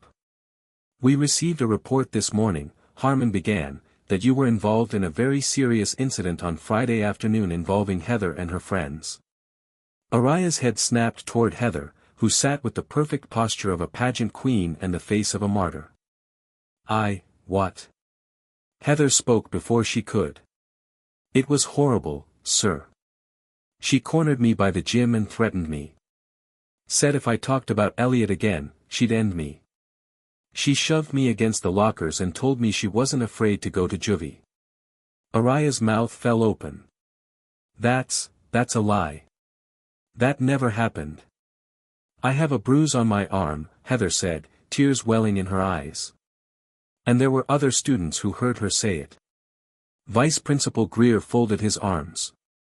We take physical threats seriously, Araya. Whether you meant them or not. No. No, you don't understand. She's setting me up. Principal Harmon sighed. Do you deny being near the gym that day? I wasn't anywhere near Heather. She has a bruise. I didn't put it there. And now we've received a second report, Greer added, sliding a piece of paper across the desk, about a threatening message you supposedly sent anonymously over the weekend. Care to explain that? Araya stared at it. It was a screenshot of a text. Stay away from Elliot or I'll make sure you regret it. The message looked just like the one she'd gotten, same formatting, same blocked number. But this one had her name on it. Her breath caught in her chest. This isn't real, she whispered. She faked it. I got a message, too, but it was from them. They're flipping the script. Do you have proof of your message? Harmon asked. She shook her head. I deleted it. I was scared. Greer leaned back in his chair, arms still crossed. That's convenient. Araya's hands trembled in her lap. Her throat burned. This wasn't happening. This couldn't be happening. This feels like retaliation, she said. For what happened last week? For standing up to her. Harmon and Greer exchanged a look. Until we get a full account, Harmon said, you're suspended. 3 days. Effective immediately. Araya stared at him, cold horror creeping into her limbs. You're suspending me, she said slowly. For something I didn't do. We can't ignore multiple reports, Greer said. We'll conduct an investigation. If new information comes to light, we'll revisit it. But for now, we have to treat it seriously. Heather sniffed. I just want to feel safe at school. Araya stood, too angry to cry. You're going to regret this, she told them, voice shaking. Watch your tone, Greer warned. But Araya didn't care anymore. She walked out of that office like it was on fire behind her, fists clenched, heart pounding in her ears. Outside, Elliot was waiting. She didn't say anything. She just looked at him, the tears finally gathering in her eyes. They suspended me. What? He whispered, stunned. They say I threatened Heather. That I sent some message. That I shoved her. All lies. He looked furious. What do we do? Araya didn't have an answer. She just knew this was no longer about bullies in the hallway. This was war. Suspended. The word echoed in Araya's mind as she lay on her bed, staring up at the ceiling. It wasn't just a punishment. It was a label. An accusation. A scarlet letter slapped on her without proof, without a second thought. Her phone buzzed every few minutes, classmates checking in, asking what happened, sending her screenshots of wild rumors bouncing around the school group chats. Araya knocked Heather's tooth out. She's out for the week because of anger management. Did you hear she threatened someone with a knife? It was all fiction. And it was spreading fast. She turned the phone over, face down on her nightstand. The silence that followed was louder than any gossip. She didn't eat dinner that night. She barely moved. Her mom had been understanding, furious at the school, but unsure of how to fight it. Araya hadn't even told her the full extent. How could she explain that the suspension wasn't just about rules? It was about a war she hadn't asked to fight. A war she was losing. But the next day, something changed. The doorbell rang just after noon. She shuffled to answer it in sweatpants and a hoodie, expecting a delivery. It was Elliot. He stood on her porch with 2 cups of hot chocolate, a bag of chips, and his sketchbook tucked under one arm. I figured you could use backup, he said. She blinked, surprised. You skipped school. I called in sick, he said, brushing past her and stepping inside. It's not lying if the sickness is in solidarity. She almost smiled. Almost. Seriously, though, he said, setting everything on the kitchen table. I'm not letting them steamroll you. I appreciate it, she said, sitting down, but what are we supposed to do? They've already made up their minds. Heather's lies are working. Elliot slid the sketchbook across the table to her. We start by making our story louder. She opened it hesitantly, and gasped. Page after page of sketches.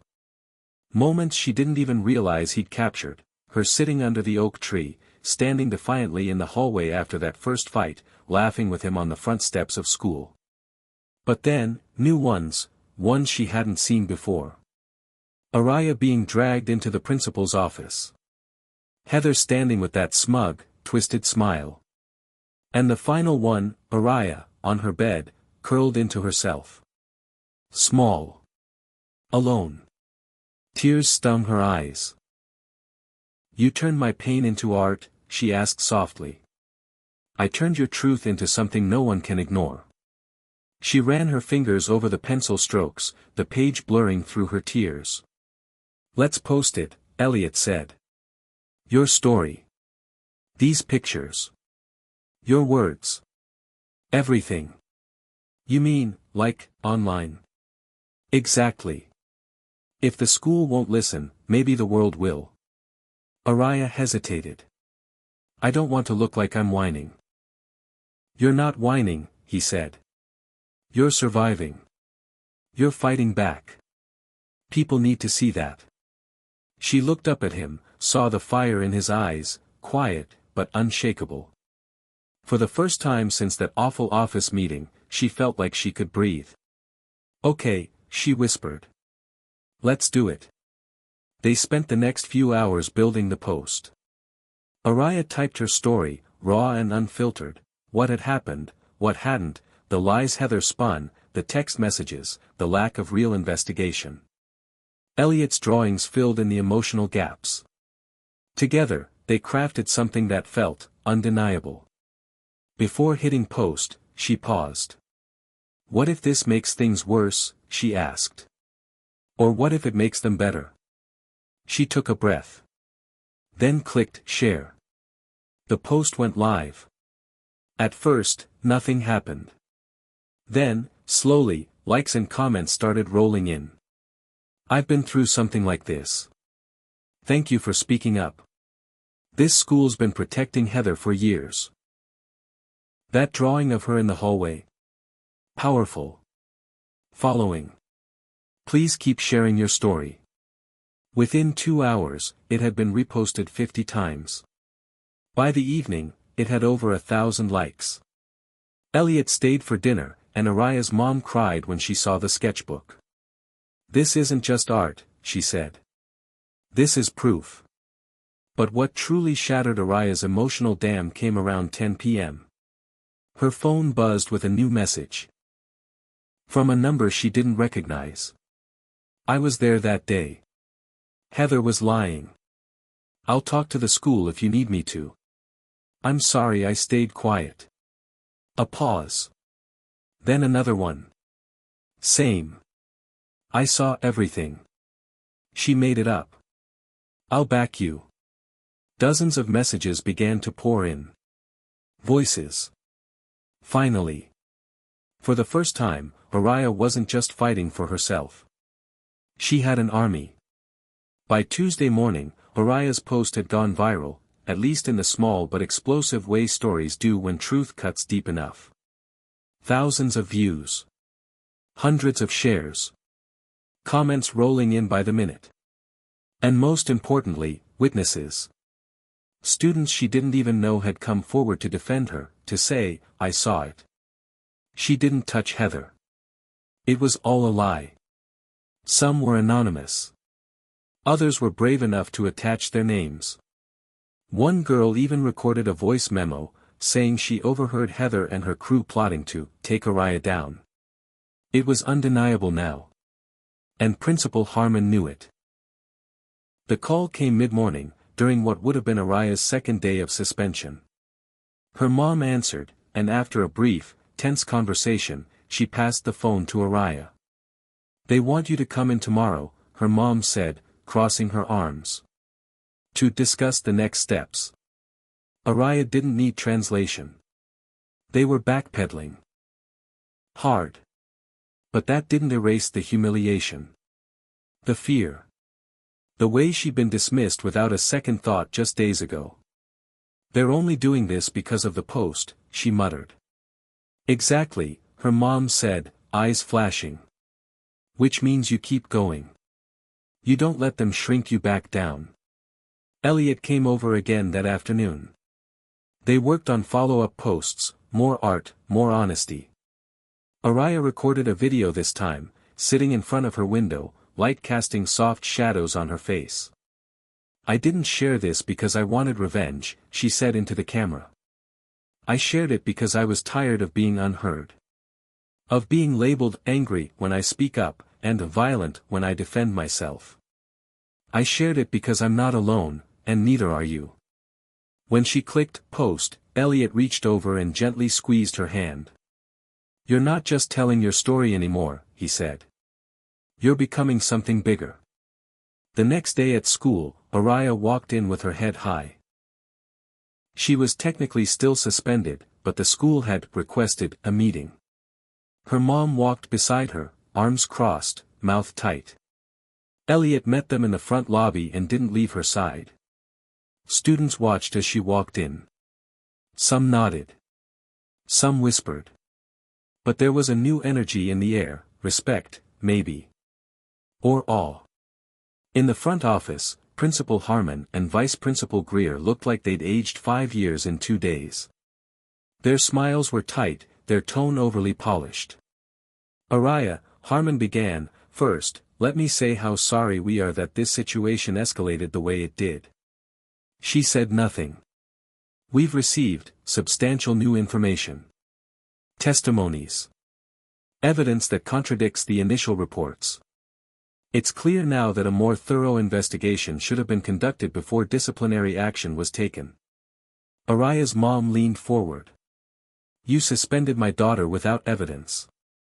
Based on one student's word, and now that public opinion's turned, you're suddenly sorry." "I understand your frustration," Greer said quickly. "We're here today to make things right. We'd like to remove the suspension from Araya's record, entirely. It will be as if it never happened." Araya finally spoke. "But it did happen," she said. "And I want a written statement from the school admitting your mistake. Not just for me, but for every student you've ignored when they were bullied." Harmon blinked. "Well, I'll post the video of this meeting," she said calmly. "Your move." They exchanged a glance. "We'll draft something," Harmon said at last. "And Heather?" Araya asked. "She's been called in. There will be consequences." "Like what?" "We can't disclose specific student discipline," Greer said, eyes darting. Araya nodded slowly. "Just know, if you don't handle it, I will." The meeting ended. The suspension was erased. The apology drafted, though polished and corporate, it was still a start. It was enough. As they stepped out into the hallway, a cluster of students clapped. Quiet at first, then louder. Elliot grinned beside her. "You have fans now." Araya smirked. "I don't want fans. I want change." Later that afternoon, sitting again under the oak tree, Elliot flipped open his sketchbook and handed her a new page. This one wasn't just a drawing, it was a scene. Araya, standing in front of the school, fists unclenched, head high. Her shadow stretched behind her, but in that shadow stood dozens of other figures. Students. Faces. All rising behind her. "The ripple effect," he said. "That's what I titled it. She swallowed the lump in her throat. It's beautiful. You're leading something now, Elliot said quietly. Even if it scares you. She thought about that for a moment. It did scare her. But she wasn't running. Not anymore. Araya was starting to breathe again. After everything, the suspension, the lies, the humiliating meeting in the principal's office, it finally felt like she was being seen. Really seen. Not just as a girl who punched back, or stood up to bullies, or wrote posts that went viral. But as a girl with a voice, a story, a truth too loud to ignore. It felt like she had cracked the walls of the school wide open. But what she didn't expect was that someone, inside those walls would start to crumble too. It happened on a Wednesday, a week after her suspension was lifted. Araya was walking with Elliot to their next class, their shoulders almost brushing. She was wearing the "Unmute Yourself" pin. A student-made button that had started circulating after her video went viral. A few others wore them too. Even some teachers. I think Mr. Crawford had one on his lanyard, Elliot said, eyeing it as they walked. Yeah, she replied with a little smile. He stopped me after class and said he watched the whole video with his daughter. Said she cried. I did too, Elliot said. Twice. She gave him a side glance. Soft. You like that I'm soft, he said, nudging her gently. She didn't deny it. Because it was true. But the smile didn't last long. As they turned the corner toward the science wing, they passed a group of students hunched around someone's phone. The laughter was sharp, ugly. Something about it made Araya's stomach twist. Then a voice rang out, clear, taunting, cruel. So much for the truth, huh, Queen Araya? Looks like you've got skeletons, too. She stopped. Turned. The girl holding the phone, Bria, used to be one of the quiet ones in Heather's circle. She wasn't a leader. More of a shadow. But today, she was all teeth. What are you talking about?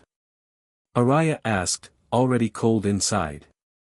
Bria smirked and turned the phone toward her. Guess you should have checked who your boyfriend really is. On the screen was a video.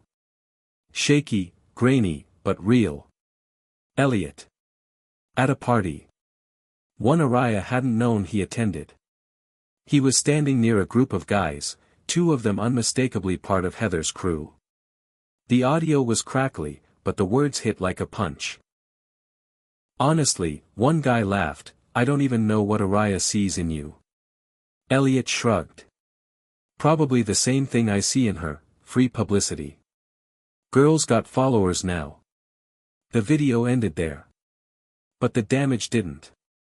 Araya stared at the screen, her heart a wrecking ball in her chest. Where did you get this? She asked, her voice dead flat. Internet's a funny place, Bria said. But don't worry. A few hundred people have already seen it. Maybe more. You should check your page. Araya didn't respond. She just turned and walked. Fast. Not toward class. Not toward the office. But outside. She heard Elliot's voice behind her, calling her name.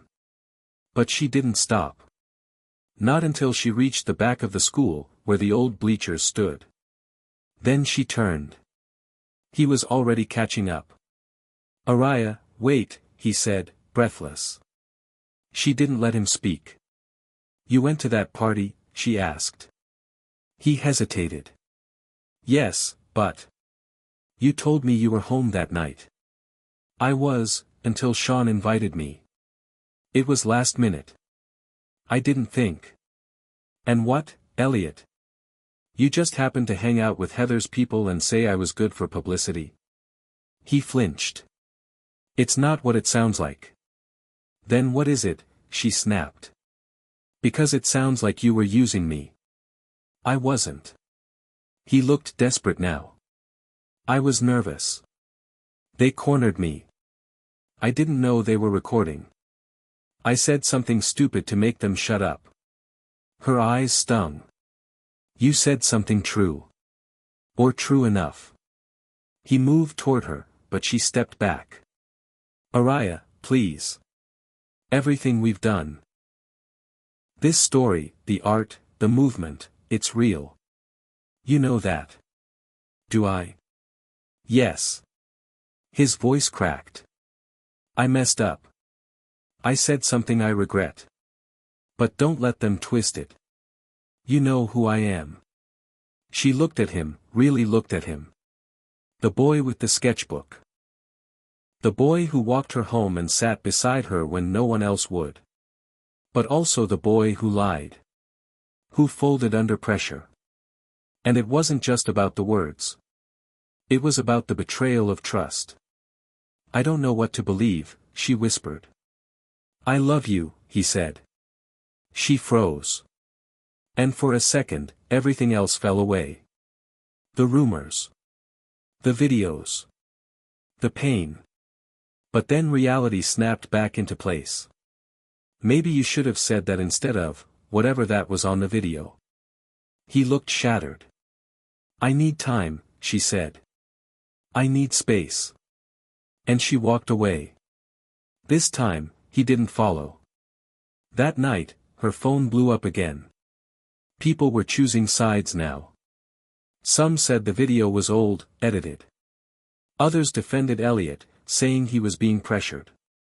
But others, plenty of others, said what Araya feared most. Figures. Another guy using a strong black girl to raise his own profile. She should have seen it coming. This is why you don't mix love and survival. She shut off her phone. Silence again. But this silence wasn't weakness. It was protection. And somewhere, beneath the hurt, a new fire was forming. She'd trusted him. She'd needed him. But maybe, just maybe, she didn't need anyone to finish this story but herself. The next day, Araya woke to a quiet house and a louder mind. Sleep had been nearly impossible. Every time she closed her eyes, that video replayed in her head. Elliot's voice, too casual, too calculated. Her own voice, raw from the night before. The way everything she thought was real now felt like a trick played on her heart. But the ache wasn't sharp anymore. It was steady. And it was turning into something else. She sat up, pushed the covers away, and grabbed her phone. The screen blinked to life. Dozens of new notifications. Messages from classmates, strangers, even teachers. Some people begged her to forgive Elliot. Others warned her not to trust him again. Everyone had something to say. But she didn't respond to any of them. Instead, she opened her notes app and started typing. The words came fast, like she'd been holding them inside for too long. I am not a sidekick in someone else's coming-of-age movie. I am not the loud girl you ride to relevance. I am not your redemption arc. I am not the magic in your story, I am the whole damn novel. And I don't owe anyone an apology for being powerful. She reread it once, twice. Then posted it on her story. Black text on white background. No emojis. No hashtags. It didn't need them. At school, eyes followed her as she walked in, head high, hoodie zipped to her neck, earbuds in. She moved like a storm cloud, quiet but unmistakable. No one dared approach her. Not even the bold ones. By third period, her post had already been reshared over 100 times. Someone printed it out and taped it to the bathroom mirror. Another wrote it on the whiteboard in English class before the teacher came in. Araya's manifesto, someone had called it on social media. But to her, it was just truth. Unpolished. Uncompromising. When lunchtime rolled around, she sat alone outside, on purpose. She needed the air, the space. And honestly, she needed to feel what it was like to be in her own skin again, without someone else filling in the silence for her. She wasn't sure what hurt more, the betrayal or the quiet afterward. But pain had a strange way of clarifying things. She pulled out her notebook, the one she hadn't touched since before the suspension, and started sketching. Not words. Not statements. Just shapes, shadows, outlines of emotion. Sharp angles, heavy strokes. The drawing was of a girl standing in front of a shattered mirror. Each shard reflected a different version of her, one with a fist raised, one with tears running down her face, one laughing, one screaming, one alone. Underneath, she wrote. Every version of me is real. And she doesn't need fixing. You always draw better when you're hurting. She didn't have to look up to know it was Elliot. But she didn't answer. Didn't flinch. He sat on the grass beside her, not too close. I saw your post, he said quietly. Everyone did. She kept sketching. I deserved it, he added. Every word. The wind moved through the branches above them, casting broken light across her page. I didn't come to explain myself, he said.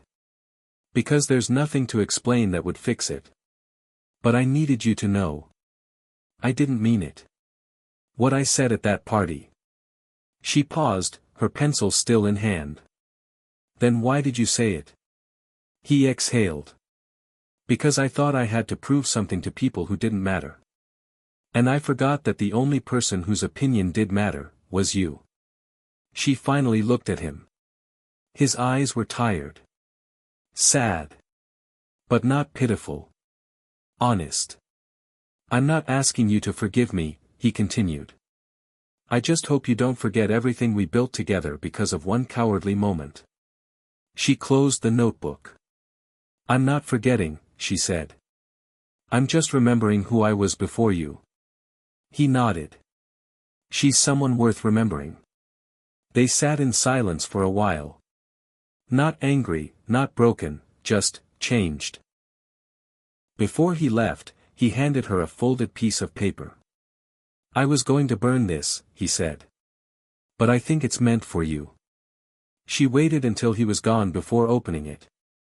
Inside was a sketch of her, fierce, radiant, eyes closed, standing in a whirlwind of voices and headlines and noise. But around her head was a halo made of her own words. She doesn't need fixing. Araya folded it and slid it into her notebook.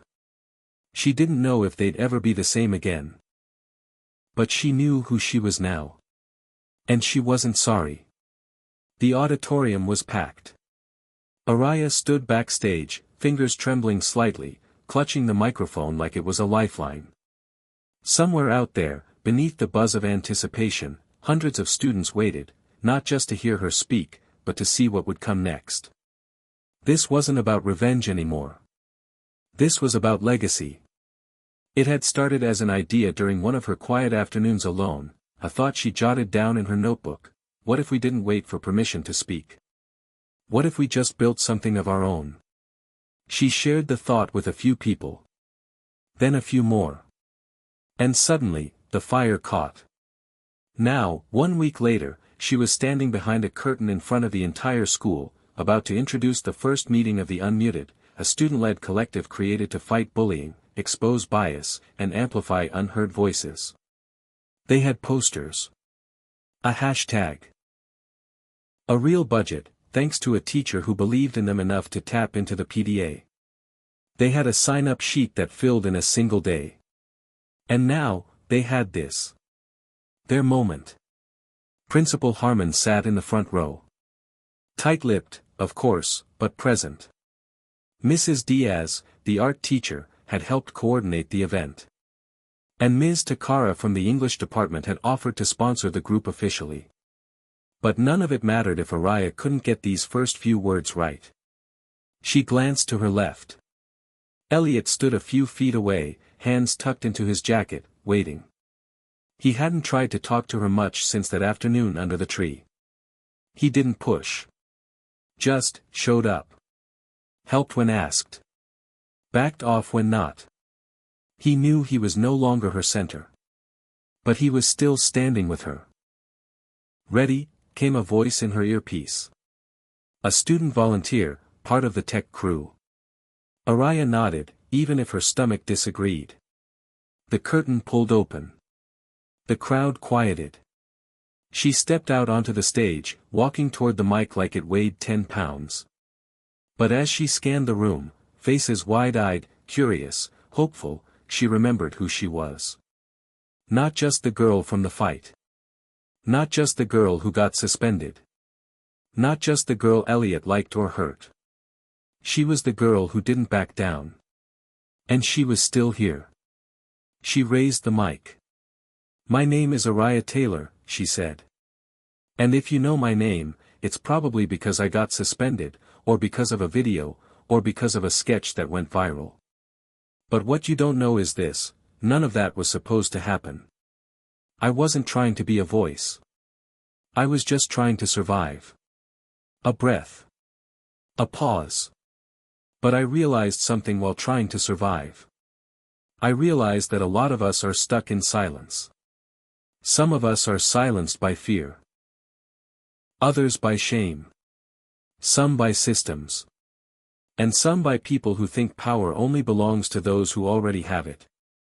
She looked out over the crowd. "I'm here today because I'm tired of watching people shrink themselves to fit into someone else's comfort zone. I'm tired of watching girls like me get labeled too much just for existing loudly. I'm tired of watching soft boys get crushed because they aren't man enough to fight back." Her eyes found Elliot, just briefly. "I'm tired of being muted." The applause started small, then rolled through the auditorium like a wave. She kept going. "So today, we're starting something new. Something ours. This isn't a club. This is a movement. It's called the Unmuted, and it belongs to anyone who's ever been talked over, dismissed, silenced, or underestimated." Another burst of claps. Louder this time. "We'll have meetings. We'll have stories. We'll share art, videos, poetry, truth. We'll help each other figure out how to speak when it's hard, how to listen when it's uncomfortable, and how to hold the people in charge accountable when they'd rather pretend we don't exist." Someone in the crowd shouted, "Yes," and others followed. Araya smiled, not a weak, polite smile, but a victorious one. Because now, the room wasn't just listening. The room was with her. "And before we close today," she said, "I want to remind you of something. You don't need a platform to speak. You don't need perfect grammar or perfect timing. You don't need a mic. All you need is your story, and the guts to tell it." She stepped back. The applause was deafening now. As she walked off stage, students stood. Cheering. Stomping. A few were even crying. Backstage, Elliot was waiting. "You killed it," he said. She gave him a small nod. "Thanks." "Seriously," he said. "I've never seen anything like that." A long pause passed between them. The kind filled with things unsaid. "You still matter to me, you know," he said softly. Araya looked at him, not with anger, not with longing, but with peace. "I know," she replied. "But right now, this matters more." And with that, she turned to join the group of students waiting to meet her, young girls with notebooks clutched to their chests, boys with nervous eyes and hopeful questions, quiet kids who had finally found a place where silence wasn't mandatory. She walked toward them, fully herself. Not a symbol. Not a victim. Not anyone's girlfriend. Just a girl with a voice. And now, a movement to match it. The last meeting of the Unmuted for the semester was held under an open sky. Spring had settled in with its usual mix of sun and rebellion, flowers breaking through cracks in pavement, birds loud and unbothered. The quad was dotted with students sitting on picnic blankets, folding chairs, the occasional beanbag someone had dragged out from the art room. It looked like a festival, but felt like something more sacred. No teachers were required to attend anymore. They came anyway. Even Principal Harmon stood off to the side, clipboard tucked beneath one arm, watching as the students passed around the mic like it was a torch. Araya hadn't spoken yet. She was sitting near the front, legs crossed on the grass, notebook in her lap, listening as others shared their stories. A freshman boy who stuttered when nervous told the crowd how he learned to use photography when words failed. A girl who'd been homeschooled her whole life read a poem about finding herself in public spaces. Even Bria, yes, that Bria, got up and talked about why she stayed silent when Heather and her crew turned cruel. Araya listened to each one. Not with the pressure to respond, but with the reverence of someone watching a garden bloom from soil no one else believed in. When it was finally her turn, she didn't need a speech. She stood slowly, her now famous sketchbook in hand, and walked barefoot to the makeshift stage, 2 wooden pallets and a mic stand. The crowd quieted without being asked. I spent a long time trying to be small, she began. Even when I looked loud, even when I talked back, I was shrinking myself on the inside. Because I thought maybe if I took up less space, I'd be safer. She paused, glancing down at the notebook. But the truth is, we don't get safer by disappearing. We get safer by finding each other. And staying visible. And being so unapologetically loud in who we are that the world has no choice but to shift around us. A cheer broke out. She let it ride, let it settle. None of us started this to become famous. We didn't start it to win something. We started it because we were tired. Of the names. Of the labels. Of the lies. Of people making our stories about them. She held up the sketchbook, flipping to the last page. It was a new drawing, just finished that morning. It showed dozens of students standing in a circle, back to back, facing the world. Some held signs. Some held each other. Every face was different. But all their mouths were open, caught mid-speech. At the bottom, she had written, "We keep speaking." This is what the unmuted is about, Araya said, voice steady. Not just surviving. But speaking. Creating. Changing. She closed the book and stepped back. Even when we're scared, she added. Especially when we're scared. The applause rose like a wave again. But it wasn't just for her anymore. It was for all of them. After the meeting, students came up one by one to hug her, thank her, show her drawings and songs and stories they'd written because of her. Araya received each one with a heart full of something that wasn't pride, wasn't fame, just truth. A rare feeling of knowing you've started something that will outlive you. Elliot found her near the food table later, holding 2 cups of lemonade. "You were brilliant," he said, handing her one. She took it without hesitation. "You always say that." "That's because it's always true." They stood there a moment, sipping quietly as music played in the distance. "Are we okay?" he finally asked, voice gentle. Araya looked at him for a long beat. "I think so," she said.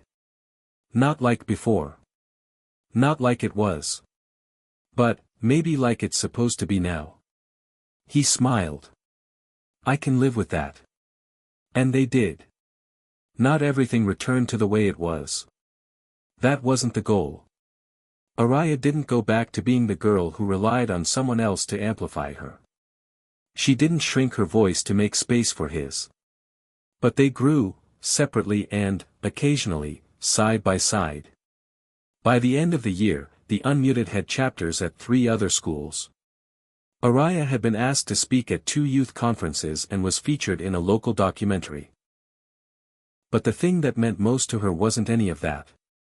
It was a note she got from a girl named Lena. Just a freshman. Quiet. Awkward. Hair always in her face. It was handwritten and folded into the pages of Araya's locker book. "You don't know me. But I saw what they did to you. And I saw you stand up. And then I stood up, too. Thank you for not shutting up. I think you saved me." Araya kept that note in her sketchbook. Because that was the real ending. Not applause.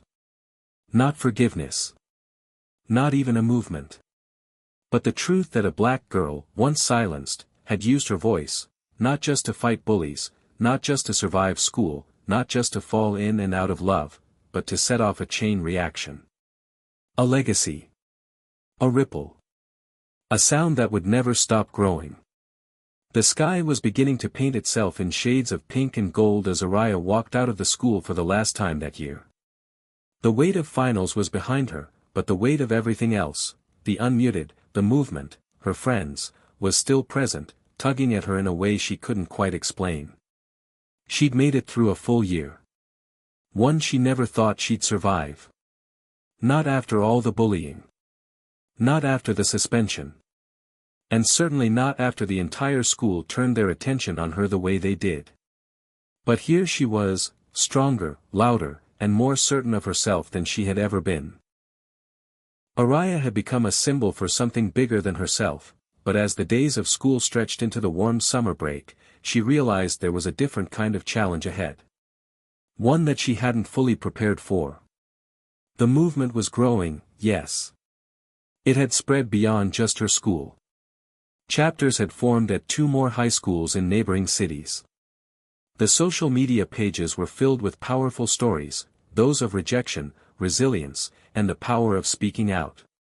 But, amid the praise and the excitement of the movement's success, Araya had a nagging feeling in the back of her mind. It was the sense that she hadn't fully figured out who she was outside of all this noise. She reached into her bag and pulled out the now-worn notebook where she'd been sketching ideas. Ideas for future meetings. For next year's agenda. For the movement's next big event. She had always been someone who fought against silence, but now, in the quiet of her own thoughts, she wasn't sure what was next. Her phone buzzed in her pocket. It was a text from Bria, the girl who'd once been her adversary and now, strangely, was one of her closest allies in the unmuted. Bria, hey, just wanted to check in. How are you holding up? Araya paused before replying, running a hand through her hair. It wasn't that she didn't appreciate Bria's concern, but it was hard to explain the conflict she was feeling without sounding ungrateful. After everything they'd been through, after everything she'd fought for, could she admit that, in some ways, she felt more lost than ever? She typed back. Araya, I'm good. Just, figuring things out. This summer is gonna be different, you know. Bria, yeah, I get it. It's like, now what? I mean, we've done so much already, but it feels like there's still so much left to do. But you'll figure it out. You always do. Araya smiled at her phone before looking up at the sun slowly sinking lower in the sky. As much as she wanted to retreat into the safety of her sketchbook, she knew something had to change. This movement, it couldn't just live in her or her friends' stories anymore. It had to be bigger, more sustainable. There had to be a way to continue, even after they were all scattered across different paths, different cities, different lives. The end of the school year was upon them, and with it came the uncertainty of summer. The bright summer heat hung heavy in the air, but Araya didn't mind. It felt good to be outside, moving freely without the weight of assignments and tests bearing down on her. She had spent the first few days of summer lounging in the park, scrolling through messages of encouragement from the movement's followers, and attending community outreach events with the team. It was at one of these events that she saw someone she hadn't expected, Elliot. He was there, not because of some school assignment or community service requirement, but because he wanted to be. He had volunteered to help set up booths and had been spending hours in the heat, talking to people about the movement and its future. Araya caught his eye from across the event space. He waved, a smile spreading across his face. When she made her way over, he handed her a cool drink, his eyes bright. Hey, he said. It's good to see you. You've been killing it lately. Thanks, she replied, accepting the drink and taking a sip. She didn't know why, but her heart felt lighter in this moment. There was something about him being there, not for her, not because of the movement, but just because he genuinely cared about the cause. It reminded her of how far they had both come from the awkward, confused kids they were at the beginning of the school year. They stood together in silence for a few moments, watching the crowd around them. Then Araya turned to Elliot, catching his gaze. "You know," she said, "sometimes I wonder if all of this is enough. If we're doing enough. If I'm doing enough." Elliot looked at her, his expression softening. "Enough for what? For who?" Araya paused, taking in his question. She had asked herself the same thing many times. Was she really changing the world? Was this movement going to make a lasting impact, or would it just fade away once the attention shifted elsewhere? 4. "I don't know," she said, looking around at the bustling event. "For the people who need it the most. For the ones who don't have anyone else. I guess I'm afraid that we've built something powerful, but I don't know how to make sure it keeps going." Elliot smiled softly and put a hand on her shoulder. "You're already doing it," he said. "You've created something that matters. That's the hardest part. And I know you'll figure out what comes next. You always do." Araya let out a breath, her shoulders relaxing. She didn't have all the answers yet, but she knew one thing for sure: whatever the future held, she wasn't alone. The people she'd met along the way, Elliot, Bria, the kids at the community center, had all proven that. They were a part of something bigger than themselves. And together, they would find a way forward. The summer stretched ahead of them, filled with possibility and uncertainty. But for now, Araya was ready to embrace whatever came next. She was ready to lead the Unmuted into its next phase, whether that was continuing the movement at school or taking it beyond, maybe even into other cities, bigger spaces, bigger voices. Because no matter what happened next, she knew one thing for sure: she had started a revolution of words, and that revolution was unstoppable. The air was thick with summer humidity, but the uncertainty that had followed Araya for months was finally beginning to settle into something that felt like purpose. The community outreach programs had exploded in success. Her team had connected with more people than she ever imagined. Kids from different high schools were texting her daily, asking how they could start their own chapters. It was a dream come true. But dreams, she had learned, often came with their own set of complications. On the first Monday of July, Araya found herself staring at her phone in the early morning light, scrolling through the emails and messages that had flooded in overnight. It was almost overwhelming. People wanted her to come speak at conferences, to host online webinars, to consult on leadership projects in schools across the country. For a second, she didn't know where to start. Every email demanded attention, but none felt urgent enough to give up everything else for. The Unmuted was no longer just a local cause, it was becoming something much larger. She felt proud of how far they had come, but at the same time, she couldn't shake the feeling that something was slipping through her fingers. She had built something she was proud of, but now, it needed to grow, and fast.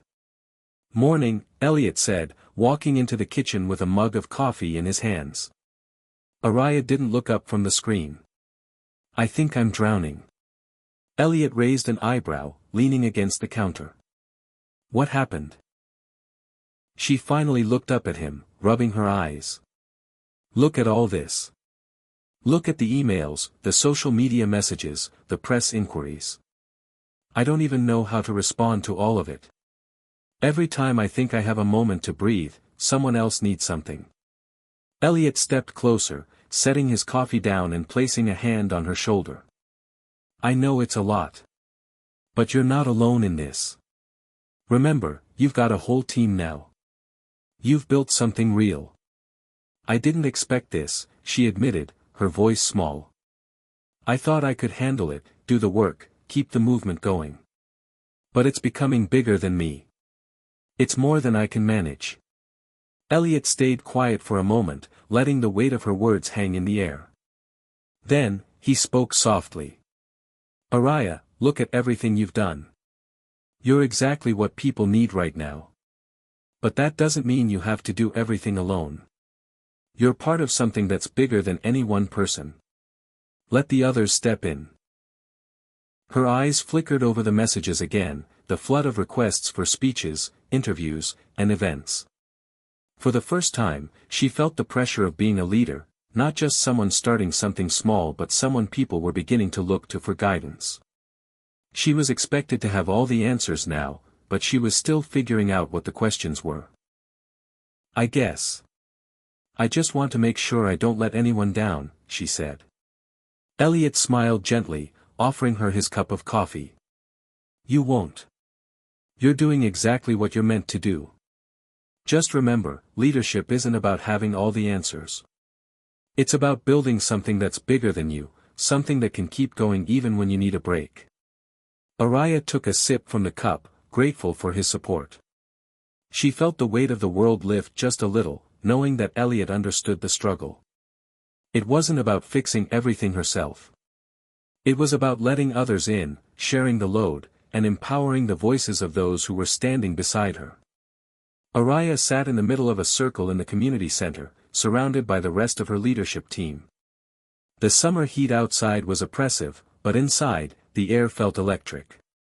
People were excited, eager to take the next steps, to figure out how to keep the unmuted moving forward. This meeting was different. They weren't just talking about goals for the next few months or brainstorming strategies for the new school year. This time, they were addressing the growing tension, the question Araya had been trying to avoid: how would they sustain this movement without losing sight of its core? "I'm just saying, we need to be careful about this," Bria spoke up, leaning forward in her chair. "We've gotten so much attention lately. It feels like every time we post something, we get 1,000 new followers. And it's great, we want to keep spreading the message. But... Araya raised an eyebrow. Bria paused before continuing. "But we can't let the message get lost in the noise. We've all seen how social media can turn a movement into a hashtag. We don't want to be just a trend. We want this to be real, something that sticks around." The room fell quiet as everyone took in her words. Araya nodded slowly. Bria was right, as usual. The power of their voices couldn't be reduced to something that could be liked or shared and then forgotten in an instant. They had something real, something that needed to be protected. "I agree," Araya said, taking a deep breath. "I've been thinking a lot about this, too. The attention is amazing, and it shows how much we've grown. But we can't let that take over what we're really trying to do. We need to go deeper. We need to focus on making real change in people's lives."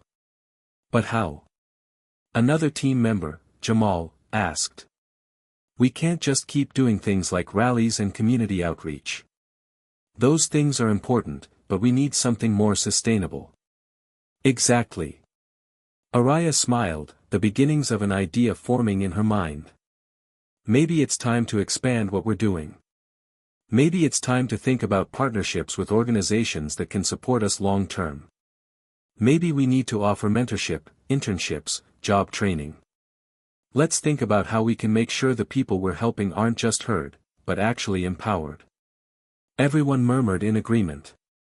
The unmuted was no longer just about speaking out against injustice. It was about changing the systems that caused that injustice. It was about building a foundation that would support not just their voices, but their futures. "We can't do it alone," Araya continued. "But if we build the right partnerships and get people the resources they need, we can change lives. We can create something that lasts, not just a moment." The room erupted into applause. Araya's heart swelled with hope. This was it. The beginning of something bigger. The real work was just beginning, and it wasn't just about her anymore. It was about everyone in this room. It was about a community of people, supporting each other, amplifying their voices together. The warm glow of early autumn filtered through the trees as Araya stood on the stage of the school auditorium. The air was filled with excitement and anticipation, a reminder that this was no longer just her story. It was everyone's. Her heart raced as the crowd of students, parents, and teachers gathered before her, the movement she had started now bigger than she had ever imagined. Today wasn't just another rally. It wasn't another meeting. Today was the culmination of everything they had worked for, the opening of a new chapter. The school had officially adopted the Unmuted as a long-term initiative, integrating its programs into the core curriculum. Araya had spoken with local businesses about internships, community leaders about mentorships, and nonprofit organizations about providing ongoing support. The movement was growing, yes, but it was no longer just about activism. It was about tangible change.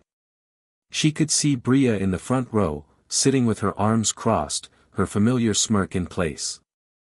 They had come a long way, from bitter rivals to allies, and now, co-leaders of something that had exceeded their wildest expectations. The road had been long and filled with struggles, but standing here, surrounded by the faces of people who believed in the cause, Araya knew it was worth it. The crowd fell silent as Araya stepped forward, her thoughts racing. She glanced at the team, her friends, who stood beside her. They had all become family over the months, and the feeling of unity, of shared purpose, warmed her even more than the sun on her face. "Good afternoon," she began, her voice steady, though her heart pounded in her chest. "A little over a year ago, this movement started with just a few of us. A group of students who were tired of being silent, tired of being told that we didn't matter. We weren't perfect. We didn't have all the answers. But we had one thing that no one could take away from us, our voices." Araya paused, letting the words sink in. She remembered how it all started, the whispers in the halls, the secret meetings, the planning sessions held in classrooms after hours. They had fought to be heard, and now, they had become an unstoppable force.